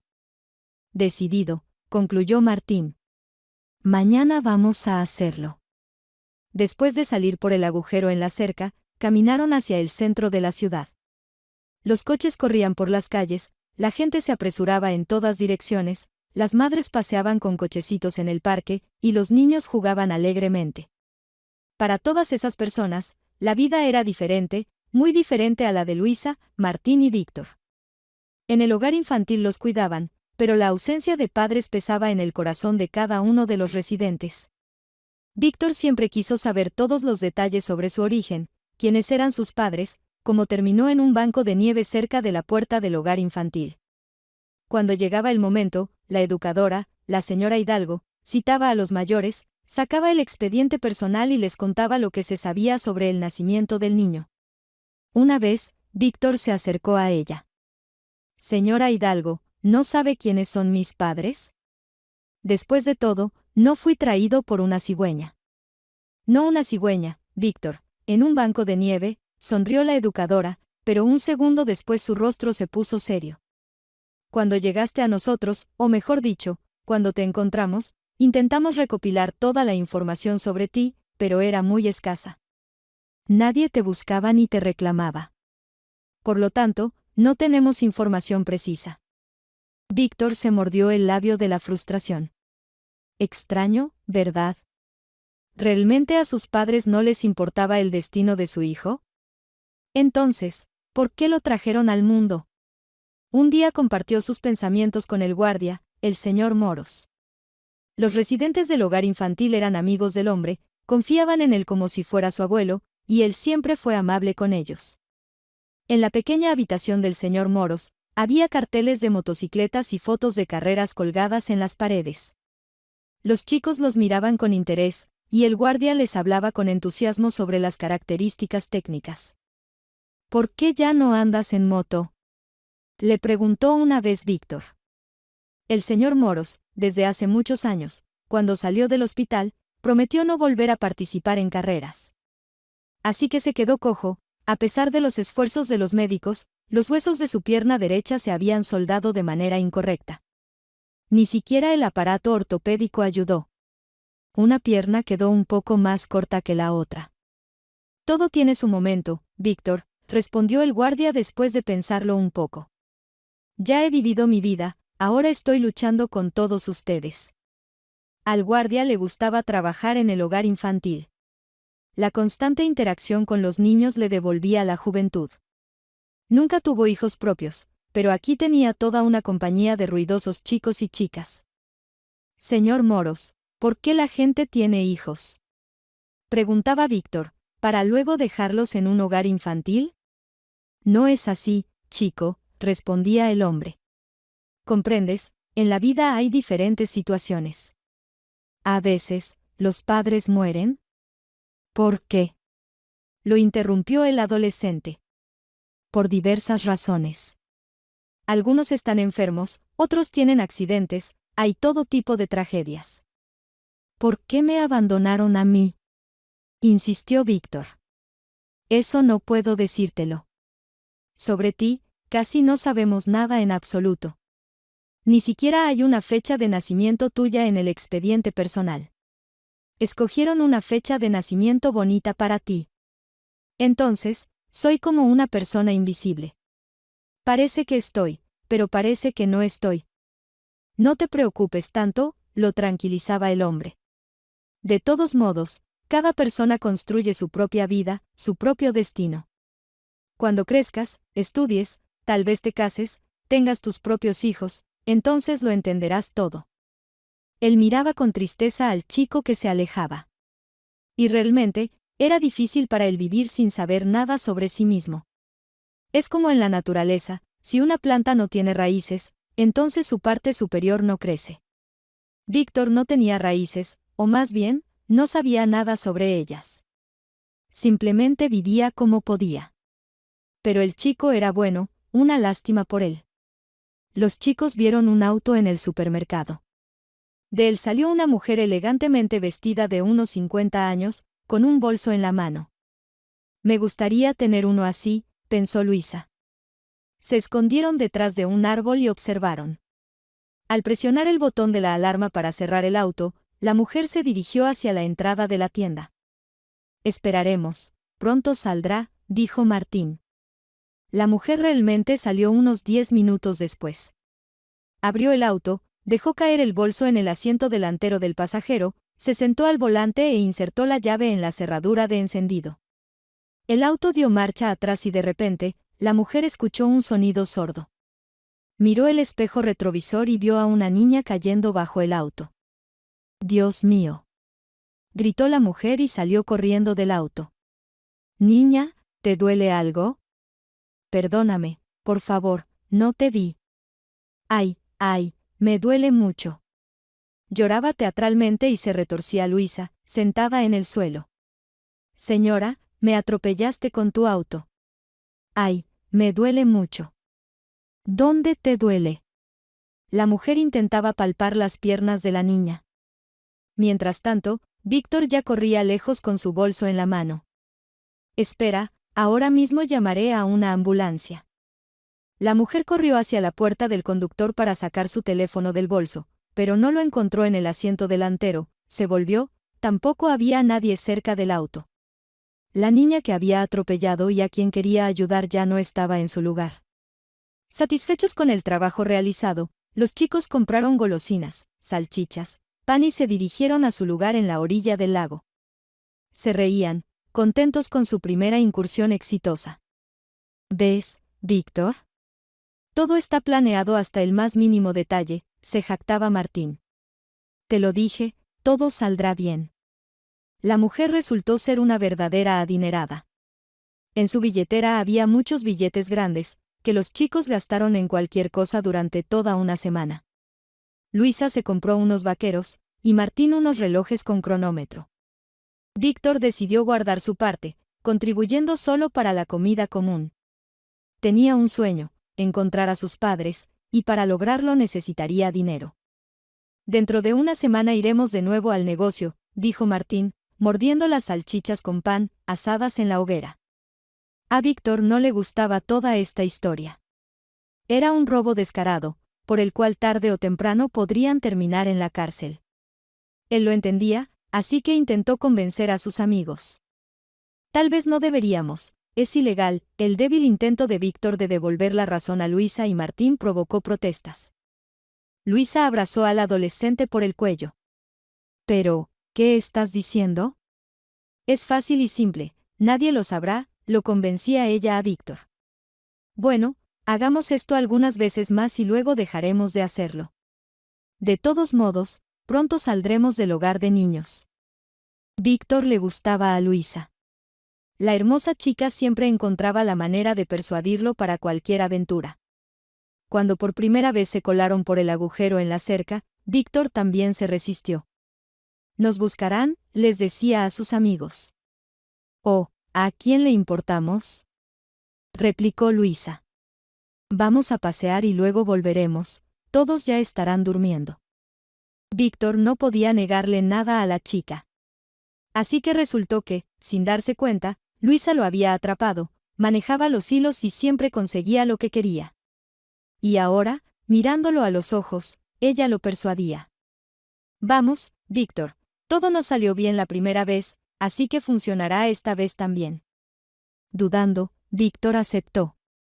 En el día acordado, fueron al centro comercial, donde siempre había muchos autos estacionados. Identificaron a una mujer ricamente vestida. Mira, la mujer está llegando, señaló Martín. Está llena de joyas, seguro que tiene dinero. Los chicos tomaron sus posiciones y se escondieron. Cuando la mujer salió del centro comercial y se dirigió hacia el automóvil, Luisa se agachó detrás del parachoques trasero. Ahora la mujer encenderá el auto, comenzará a retroceder y golpeará a Luisa. Ella volverá a retorcerse y a hacerse pasar por víctima, mientras los chicos hacen su trabajo. De repente, alguien tiró de su sudadera con capucha y la arrastró hacia un lado. Vamos, acompáñame, retorciéndose, Luisa vio a Mr. Moros. Ya han jugado lo suficiente, es hora de asumir la responsabilidad, que parece que ustedes no tienen. El guardia la arrastraba fuera del estacionamiento. Maldita sea, ¿de dónde salió él? Maldijo Martín. Arruinó toda la operación, ¿de dónde sacaremos el dinero ahora? Y además, informará a la directora, nos mantendrán encerrados, no nos dejarán salir más. Los chicos miraron con frustración como el guardia arrastraba a la chica. Agarró fuertemente su brazo y caminaba en silencio. Luisa siguió a Mr. Moros, con la cabeza baja. Atrapada. ¿Quién lo hubiera pensado? El guardia llevó a Luisa a su cuarto, la sentó en una silla. Cuéntame, ¿qué estabas haciendo ahí? Comenzó el interrogatorio. Nada, solo estaba sentada. ¿No tienes otro lugar para sentarte que debajo de los autos en el estacionamiento? Mr. Moros miraba atentamente a la chica. Entendía perfectamente lo que pasaba y veía cómo Martín y Víctor estaban detrás del árbol, pero decidió comenzar con Luisa. Y los chicos mismos vendrían a salvarla. El guardia estaba seguro de eso. Y así fue. No pasó ni una hora cuando alguien tocó la puerta de la oficina del guardia. Bueno, entren, holgazanes, gritó Mr. Moros. ¿Así que finalmente decidieron pasar algún tiempo en la cárcel? Mr. Moros, no lo queríamos, comenzó a justificarse Martín. Simplemente necesitamos dinero, nos alimentan mal en el hogar de niños, sabes cómo es, y nuestras cosas son viejas. Y por eso tienen que robar. ¿Y de dónde sacamos el dinero entonces? Protestó Luisa. ¿Han intentado trabajar? ¿Quién nos va a contratar? Se justificó Martín. Incluso si van a lavar autos en la esquina o trabajar como cargadores en el mercado. Mírense, ya son grandes. ¿No les da vergüenza robar a mujeres pobres y débiles? ¿Encontraste a mujeres pobres? ¿Sabes cuánto dinero tienen? Comenzó Martín, pero se calló de inmediato, aplastado por la mirada penetrante de Mr. Moros. No importa cuánto tengan, ese es su dinero, no el suyo. Si vuelvo a enterarme de lo que están haciendo, no les irá bien. Eso es todo, la conversación ha terminado, el guardia cortó. Váyanse de aquí, holgazanes, y tú, Víctor, quédate. El chico miró sorprendido a Mr. Moros. Interesante, ¿qué quería este hombre de él? Ahora leerá un sermón, me enseñará a vivir correctamente, pensó Víctor. Mr. Moros guardó silencio mientras vertía té en 2 tazas. Sacó galletas del armario. Toma, disfruta, ofreció el guardia. Víctor tomó titubeante una galleta del platillo. Luisa y Martín son holgazanes, dijo Mr. Moros, ¿y tú por qué te involucraste en este asunto delictivo? ¿Qué te falta? Víctor guardó silencio. Entiende, arruinar tu vida para siempre es muy fácil, pero luego te arrepentirás.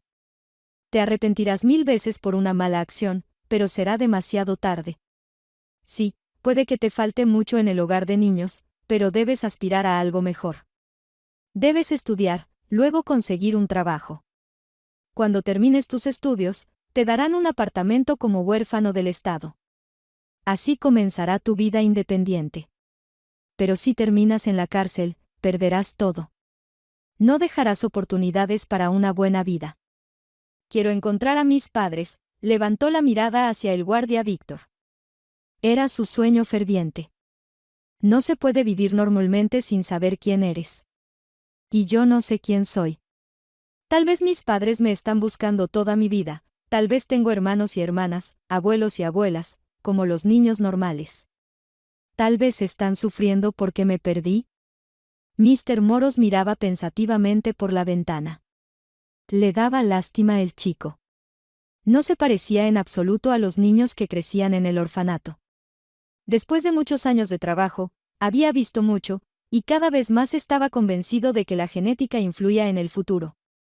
Lo que estaba escrito en los genes no se podía cambiar, y ninguna educación, por más humanitaria que fuera, podría cambiar eso. Los niños ladrones se convertían en ladrones, eso sucedía a menudo. Pero no parecía que Víctor hubiera nacido en una familia de ladrones. Había algo en el que lo diferenciaba de los demás.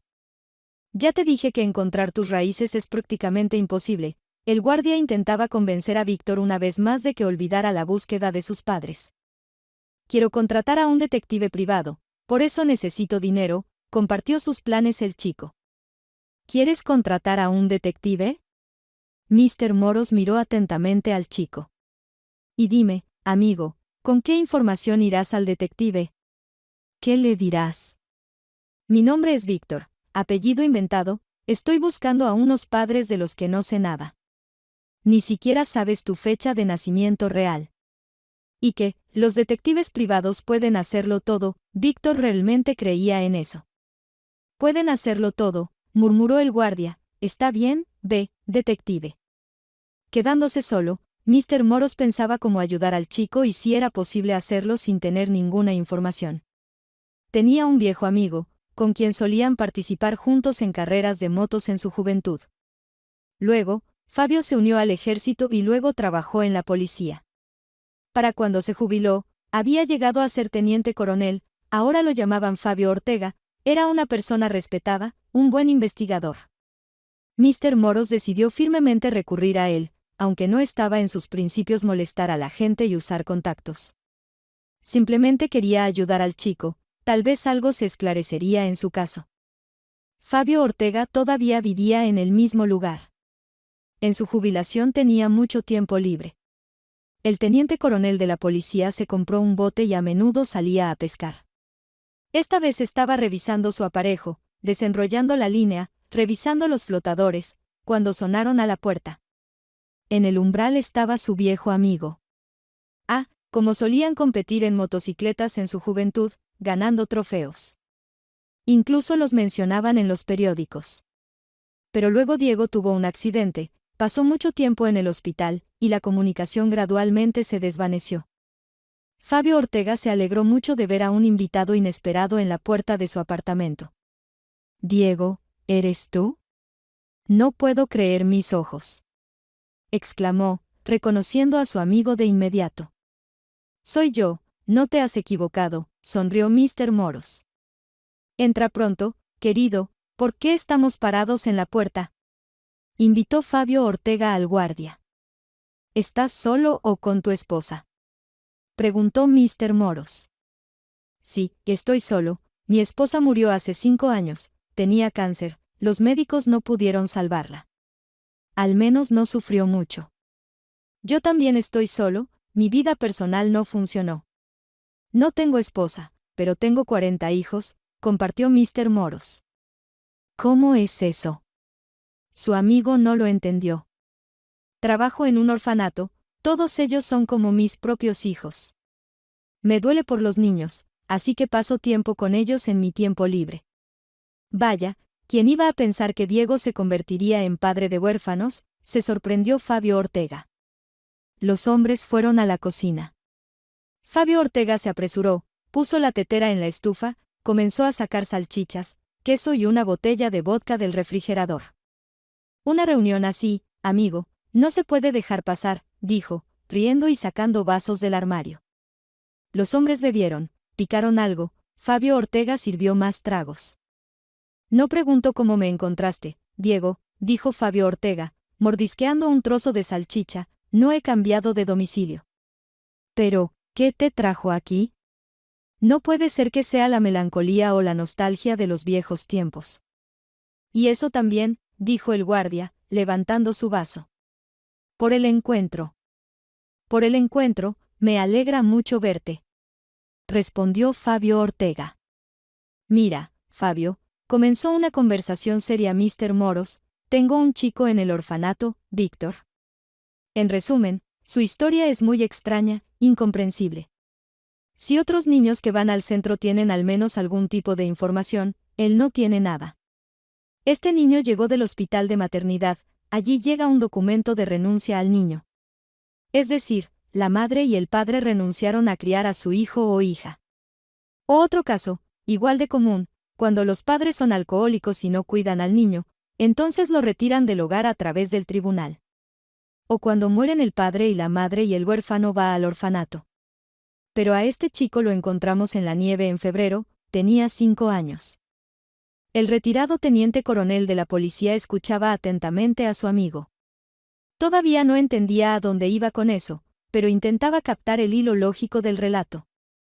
«¿Entiendes?», continuó Mr. Moros, «parece que lo dejaron ahí. Simplemente lo dejaron en esa fría noche de invierno en la puerta del orfanato, lo pusieron en la nieve, le dieron un juguete en la mano y lo dejaron. No son personas, son bestias», dijo Fabio Ortega sacudiendo la cabeza. «¿Cómo pueden abandonar a un niño pequeño en el frío?». «Ni lo menciones, cuando lo encontramos estaba congelado, ni siquiera podía hablar. Lo calentamos, lo lavamos, lo alimentamos. Ahora ya es un joven adulto. Pero la idea de quien lo dejó allí no lo deja en paz. Sueña con encontrar a sus padres, ¿entiendes? Fabio Ortega sirvió vodka en los vasos, tomó el suyo y empujó otro hacia Mr. Moros. Entiendo, ¿quién no entendería? Cualquier persona quiere conocer sus raíces, y aquí hay una historia que eriza la piel. Ayuda, Palich, a encontrar alguna pista sobre el chico. Quiere contratar a un detective privado, incluso fue por eso que se metió en robar. Eso es muy malo, interrumpió Fabio Ortega levantando un dedo. Lo entiendo todo, lo detuviste a tiempo, lo atrapaste en flagrante. Creo que no volverá a hacerlo. El chico es bueno, puede lograr algo. Ni siquiera sé cómo puedo ayudar, reflexionó el retirado teniente coronel. ¿En qué año dices que llegó a ustedes? Mr. Moros mencionó la fecha exacta en que encontraron a Víctor en la nieve frente a la puerta del orfanato. Ese día quedó grabado en su memoria para siempre. Nunca había visto un trato tan brutal hacia un niño pequeño. Y si el niño hubiera muerto congelado, habrían encontrado un cadáver en lugar de un chico. Hagamos lo siguiente, propuso Fabio Ortega después de pensar un poco. Visitaré a mis colegas en la policía, interrogaré, tal vez alguien recuerde algo. En ese año todavía estaba en el departamento, pero no recuerdo nada sobre niños desaparecidos. Eso es lo que digo, dijo Mr. Moros. Averiguamos que nadie lo buscaba, nadie buscaba a este chico. Te lo prometo, Diego, dijo el viejo amigo, investigaré todo lo que pueda. No puede ser que no haya ninguna información sobre una persona en absoluto. Los amigos se quedaron un rato más, tomaron, charlaron sobre el pasado, compartieron noticias. Mr. Moros regresó al orfanato con esperanzas. Su amigo siempre había sido hombre de palabra, así que si prometió hacer todo lo posible para encontrar alguna información sobre Víctor y su familia, lo haría. Él entendía que Víctor no se calmaría hasta que todo estuviera claro, y podría arruinar su vida por eso. Por lo tanto, estaba decidido a ayudar a Víctor y esperaba sinceramente que su viejo amigo lo ayudara en eso. Unos días después, Fabio Ortega llamó a Mr. Moros. «Tengo algo de información, ¿puedes venir a verme?», preguntó. «Claro, puedo». Cuando los viejos amigos se encontraron, el teniente coronel retirado tenía copias de algunos documentos en sus manos. Los colocó cuidadosamente en una pila frente a él. Mr. Moros esperaba que Fabio Ortega comenzara a hablar. ¿Estaba intrigado por lo que el exdetective había descubierto? «La historia de tu Víctor es extraña», comenzó Fabio Ortega. En febrero de ese año, cuando encontraron a tu Víctor, encontraron el cuerpo de una mujer en el lago. Los pescadores lo sacaron al amanecer cuando llegaron al hoyo de hielo. No había ninguna posibilidad de identificar a la mujer, pero todo quedó claro cuando su esposo legal se presentó en la comisaría. Informó sobre su esposa desaparecida. El oficial de turno lo envió a casa y le dijo que desde la desaparición de su esposa no había pasado mucho tiempo. Y cuando encontraron a la mujer en el lago, inmediatamente recordaron a este hombre. Fue interrogado en ese momento, no estuve presente, pero mis colegas recordaron que no parecía muy afectado. Por supuesto, se convirtió en el principal sospechoso de asesinato. ¿Por qué asumieron que fue un asesinato?, preguntó el guardia, sin entender. Verás, el cuerpo tenía múltiples lesiones, golpes, dientes rotos, la cara estaba completamente desfigurada. Alguien la había golpeado fuertemente. Dado que la mujer estaba vestida con un bata de casa, inmediatamente pensaron en el esposo. Él, por supuesto, lo negó todo. En casa en ese momento estaban 3 niños pequeños, gemelas de 2 años y un niño de 5 años. Como descubrimos más tarde, el niño no era hijo biológico del hombre, se casó cuando la novia ya estaba embarazada. Los vecinos decían que últimamente la pareja peleaba frecuentemente, se escuchaban gritos, discusiones, llanto de los niños. Entonces, ¿el esposo mató a la mujer?, preguntó Mr. Moros. No es tan simple, dijo el teniente coronel. Él dijo que ella salió de casa por la noche, que cuando volvió del trabajo, encontró a los niños solos en el departamento. Estaba indignado de cómo pudo dejarlos sin supervisión. Dijo que pasó toda la noche cuidando a los niños, los acostó, los tranquilizó cuando lloraban y llamaban a mamá. Interesante, dijo pensativo Mr. Moros. ¿Y por qué salió ella de casa en bata en pleno invierno? Eso es precisamente, continuó el viejo amigo. También encontraron una alfombra con rastros de sangre en el lago. Pero el hombre, quiero decir, el esposo de la mujer, no admitió que fuera la alfombra de su departamento. Dijo que la veía por primera vez. No encontramos testigos que pudieran demostrar lo contrario. Esta alfombra fue un obstáculo para la investigación. El hombre tenía una coartada bastante débil. Los niños no podían confirmar que el padre pasara toda la noche con ellos. Pero tampoco había motivos para afirmar lo contrario. No había rastros de sangre o pelea en la casa, todo estaba limpio, los niños estaban alimentados, vestidos limpiamente. Era un padre ejemplar, simplemente. Aquí, tal vez, la investigación no trabajó lo suficientemente a fondo, no cavó lo suficiente. Con el tiempo, el caso se cerró. ¿Y qué tiene que ver nuestro Víctor con esto?, preguntó el guardia, confundido. Tengo la sospecha de que el hijo mayor, ese niño de 5 años que estaba en el departamento junto con las gemelas, es tu Víctor. ¿Por qué crees eso? Comencé a investigar la vida posterior de esta familia. No se sabe mucho sobre ellos, pero algo hay. Después de la muerte de la esposa, el hombre comenzó a vivir con otra mujer. Según los vecinos, a menudo bebían. Aparentemente, no se preocupaban mucho por los niños, al menos casi nunca se los veía en la calle o en el patio con los niños. Pero a menudo los veían salir del mercado con vino. ¿Y qué tiene que ver Víctor en todo esto? Mr. Moros seguía sin entender nada. En su cabeza todavía no se estaba ensamblando el rompecabezas que arrojaría luz sobre la historia de cómo Víctor terminó en el orfanato. Después de graduarse de la escuela, las gemelas se fueron de la ciudad. No se sabe dónde están. Por supuesto, podríamos iniciar una búsqueda para encontrarlas, pero llevaría tiempo. Pero sobre el niño no se sabe absolutamente nada.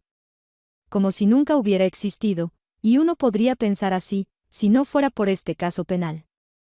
En él figuran 3 niños. Pero de hecho, solo se puede rastrear el destino de las hermanas. Parece que, comenzó a sospechar Mr. Moros, el hombre se deshizo de su esposa para vivir con otra mujer. El niño, no siendo su hijo biológico, no le importaba. ¿Decidió deshacerse de él y lo dejó en la puerta del orfanato en una noche fría? Así parece, estuvo de acuerdo el teniente coronel, pero no hay pruebas. Incluso si encontramos a las hermanas, no ayudarán en nada, eran demasiado pequeñas y probablemente ni siquiera saben que tenían un hermano mayor. ¿Qué tipo de monstruo tienes que ser para hacer algo así con un niño? Habría sido mejor si lo hubiera llevado al orfanato, lo hubiera entregado, hubiera escrito que renunciaba a él. ¿Por qué dejar al niño al frío? ¿Acaso no conoces nuestro sistema?, dijo el viejo amigo. Si hubiera actuado como dices, podrían haberle quitado la custodia de los niños, incluso de sus hijas gemelas. Y para el hombre, al parecer, sus hijas eran importantes. ¿Puedes averiguar cómo encontrar a este hombre? ¿Está vivo?, preguntó Mr. Moros. Ya lo descubrí, dijo solemnemente el teniente coronel. Está vivo, pero no está muy bien de salud, no trabaja en ninguna parte, pero siempre encuentra algo para beber. Un alcohólico, ¿verdad? Sí, respondió el viejo amigo, entregándole a su amigo una copia del expediente criminal con los datos del hombre que posiblemente mató a su esposa y dejó a un niño en la puerta del orfanato en una noche fría de febrero. Gracias, amigo, te estaré agradecido por siempre, estrechó la mano del viejo amigo Mr. Moros. Regresó al orfanato sumido en pensamientos pesados. ¿Cuánto debió haber pasado Víctor en sus primeros 5 años de vida? A esa edad, los niños ya entienden mucho, y si el padrastro golpeaba a su madre frente al niño, el niño no podía no verlo. Y si realmente él mató a la esposa y Víctor lo vio, tal vez por eso el padrastro decidió deshacerse del hijastro. Sin embargo, la memoria infantil es selectiva. A veces el cerebro bloquea la información que el niño no quiere recordar, como si le negara el acceso a ella. A pesar de todo, Mr. Moros logró descubrir algo, pero, ¿Qué hacer con ese conocimiento? Víctor todavía es un adolescente, no puede analizar la información con frialdad. El guardia decidió no decirle nada a Víctor por ahora. El tiempo lo mostrará todo y pondrá todo en su lugar. Ha llegado el momento de salir del hogar de acogida. Hace 2 años que Víctor esperaba este día. Luisa y Martín estudiaban en instituciones especiales, eran mayores y dejaron el hogar de acogida antes que Víctor. A veces los amigos se encontraban, paseaban por la ciudad, pero ya no planeaban robar a mujeres en autos. Luisa estaba completamente inmersa en sus estudios de costura. Ella presumía ante Víctor de las nuevas prendas que diseñaba y cosía. «Mira qué vestido nuevo tengo», decía, dando vueltas alrededor del chico. «¿Crees que lo compré en el mercado?», preguntaba a él. «¿O en el centro comercial?». «Y no adivinaste». «Lo hice yo misma», decía Luisa con orgullo. «Vaya, eres toda una diseñadora, está hermoso», decía Víctor, observando la hermosa figura de la chica en su atuendo renovado. Martín estaba estudiando para ser soldador. «Cuando termine, me iré al norte», compartía sus planes para el futuro con Víctor. «Trabajaré en turnos, dicen que pagan bien. El gobierno aún no me ha dado un departamento. Si tengo suerte, ganaré mi propio lugar. Los soldadores son necesarios en todas partes y tienen un buen salario». Ese día, Víctor, al igual que otros niños de su edad, recibió su certificado. La directora del hogar de acogida, como es tradición, llamaba uno por uno a los niños a su oficina, sacaba sus expedientes personales, contaba lo que se sabía sobre su origen, sus padres, cómo llegaron al hogar de acogida. Solo a Víctor no lo llamaron, y él esperaba junto a la puerta, esperando escuchar su apellido. Cuando la directora salió de la oficina, él la miró inquisitivamente. «¿Por qué me miras así, Díaz?». Ella abrazó al chico por los hombros. «Ya sabes que no sabemos nada sobre tu familia. Durante todos estos años, nadie te ha buscado. Mi consejo para ti, Víctor, es que comiences una nueva vida, como si nada hubiera pasado». «Pero no soy un extraterrestre que apareció repentinamente en la Tierra», el chico replicó. «¿Alguien me dio a luz?». «Es cierto, pero ¿quién? No lo sabemos, aunque lo intentamos averiguar». La directora caminaba por el pasillo mientras Víctor la observaba. Antes pensaba que los adultos le ocultaban algún terrible secreto, alguna información que podría dañarlo según su opinión.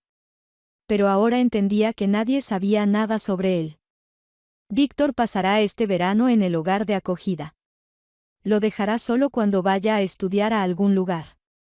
¿A dónde exactamente? Aún no ha decidido. El chico estaba sentado en el columpio, con las piernas dobladas. El viejo columpio chirriaba ligeramente, y ese chirrido sugería diferentes pensamientos. La voz de Mr. Moros sacó a Víctor de su ensimismamiento. Víctor, vamos a hablar», llamó el guardia. El chico se levantó del columpio y fue hacia la voz del hombre. La habitación del guardia estaba en penumbra, un rayo tenue se filtraba a través del vidrio polvoriento.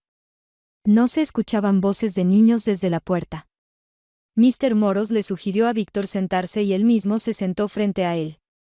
Llevaba días pensando cómo iniciar una difícil conversación con el chico.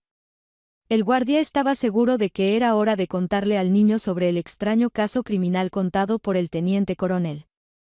Era muy sospechoso y bien podría estar relacionado con el destino de Víctor. «¿Sabes?», comenzó la conversación Mr. Moros, «me enteré recientemente de una historia. Solo escucha y luego decides si la necesitas o no». Mr. Moros le contó al chico la historia de una familia con 3 hijos, sobre el cadáver de una mujer encontrado en un hoyo en el hielo, sobre los niños que al principio eran 3, pero el mayor desapareció sin dejar rastro. El chico escuchaba en silencio. De repente, imágenes borrosas comenzaron a surgir en su memoria. Como si estuvieran almacenadas en algún rincón de su cerebro y salieran una tras otra de las profundidades de su memoria. Aquí están 2 niñas pequeñas, envueltas en pañales, llorando. Aquí está una mujer a la que un hombre está golpeando. Aquí está un niño pequeño, que, aterrorizado, observa los golpes desde detrás del marco de la puerta. Todo esto no le sucedió a él, pero ¿de dónde vienen estas visiones extrañas? Mr. Moros, ¿crees que esta es mi familia? Preguntó el chico cuando el guardia terminó su historia. Muy bien podría ser, Víctor, respondió el hombre. Sabes, en esta historia, lo que más nos desconcertó a mí y a mi amigo de la policía es que el chico desapareció. Se sabe sobre las niñas que terminaron la escuela, dejaron a su padre, pero lo que sucedió con el niño, nadie lo sabe. Además, el tiempo coincide. Toda esa historia también ocurrió en febrero de ese año, cuando te encontramos en la puerta del hogar de acogida. ¿Y sabes dónde encontrar a ese hombre? Víctor decidió que debía averiguarlo por sí mismo. Lo sé, Víctor, respondió Mr. Moros, solo piénsalo bien 100 veces, ¿realmente lo necesitas? Estoy seguro de que sí. Al día siguiente, Víctor se fue a la ciudad. En el bolsillo de su camisa estaba el codiciado papel con la dirección. El chico esperaba que al llegar allí, recordaría algo. Tal vez entonces entendería qué había sucedido con su familia y por qué terminó en el hogar de acogida. Subiendo al tercer piso, llamó a la puerta desgastada. Nadie abrió. Víctor empujó la puerta y se abrió. Dudando, entró en el apartamento. «Hola», gritó. ¿Hay alguien en casa? En el silencio, Víctor pasó junto a la cocina, miró dentro, abriendo ligeramente la puerta. Sobre la mesa había una botella de vodka abierta, las migajas de pan estaban esparcidas, la sal se había derramado del salero de madera. En el suelo yacían botellas vacías, todo estaba sucio, ni siquiera había cortinas en las ventanas. El chico siguió por el pasillo. En la gran habitación, un hombre estaba acostado en el sofá. Estaba sin afeitar, vestido con ropa sucia y desordenada, y estaba dormido. «Oye, despierta», llamó Víctor. Pero el hombre no respondió. De hecho, no mostraba signos de vida en absoluto. Acercándose más, Víctor lo sacudió por el hombro, la cabeza del hombre se inclinó desde la almohada. Estaba muerto. Al darse cuenta de que había descubierto un cadáver en la dirección proporcionada por Mr. Moros, el chico se asustó. Sin saber qué hacer, se dirigió rápidamente hacia la puerta de entrada. De repente, en el umbral frente a él apareció una mujer. Su cabello estaba despeinado, su vestido estaba arrugado, y la mujer olía mucho a alcohol. «¿Quién eres tú?», preguntó con voz tambaleante. Víctor no sabía qué responder. «Allí hay un muerto», solo pudo decir él. «¿Qué muerto?», dijo la mujer con voz entrecortada, empujando al chico de vuelta al apartamento. Allí, en la habitación en el sofá, el hombre. Balanceándose, la mujer caminó hacia el fondo del pasillo. «No, Rafael está durmiendo, simplemente se emborrachó», dijo, inclinándose sobre el hombre en el sofá. «¿Vas a beber?», la mujer le preguntó a Víctor. «Mejor toca a él, está frío y no se mueve», dijo él, ignorando la oferta de la mujer desconocida. «¿Y quién eres tú?», de repente recobrando la conciencia, preguntó ella. «Soy Víctor, necesito a Rafael», respondió el chico. «¿Es él?». «Sí, Rafael es mío, aquí está mi dulce». La tía agarró al hombre por la cabeza con ambas manos, comenzó a sacudirlo y besarlo en la cara. De repente se quedó quieta, se dejó caer lentamente al suelo junto al sofá. «Se murió, ¿verdad?», dijo ella en voz baja. «Aparentemente, sí», respondió el chico. «¿Y tú quién eres?». «Yo soy su esposa», la mujer sollozó suavemente, abrazando su cabeza con las manos. «Ay, ¿por qué pasó esto? ¿Por qué te moriste?». Al darse cuenta de que no obtendría nada de esta mujer borracha, Víctor salió del apartamento y tocó la puerta de los vecinos. Una mujer abrió, sosteniendo una cazuela, el apartamento olía deliciosamente a sopa. «Por favor, llame a la policía», pidió el chico, «hay un cadáver en el apartamento de sus vecinos». La mujer miró atentamente a Víctor y dijo: «Entonces Rafael murió por el alcohol, ahora llamaré a la policía, espere, joven». Víctor se quedó parado en la escalera. Cuando llegó la policía, le pidieron que se quedara para hablar. ya que fue él quien encontró el cuerpo. También interrogaron a la vecina. Respondiendo a las preguntas del oficial, ella seguía mirando al chico desconocido. Él le recordaba a alguien. «Díganos su nombre», dijo el oficial de policía.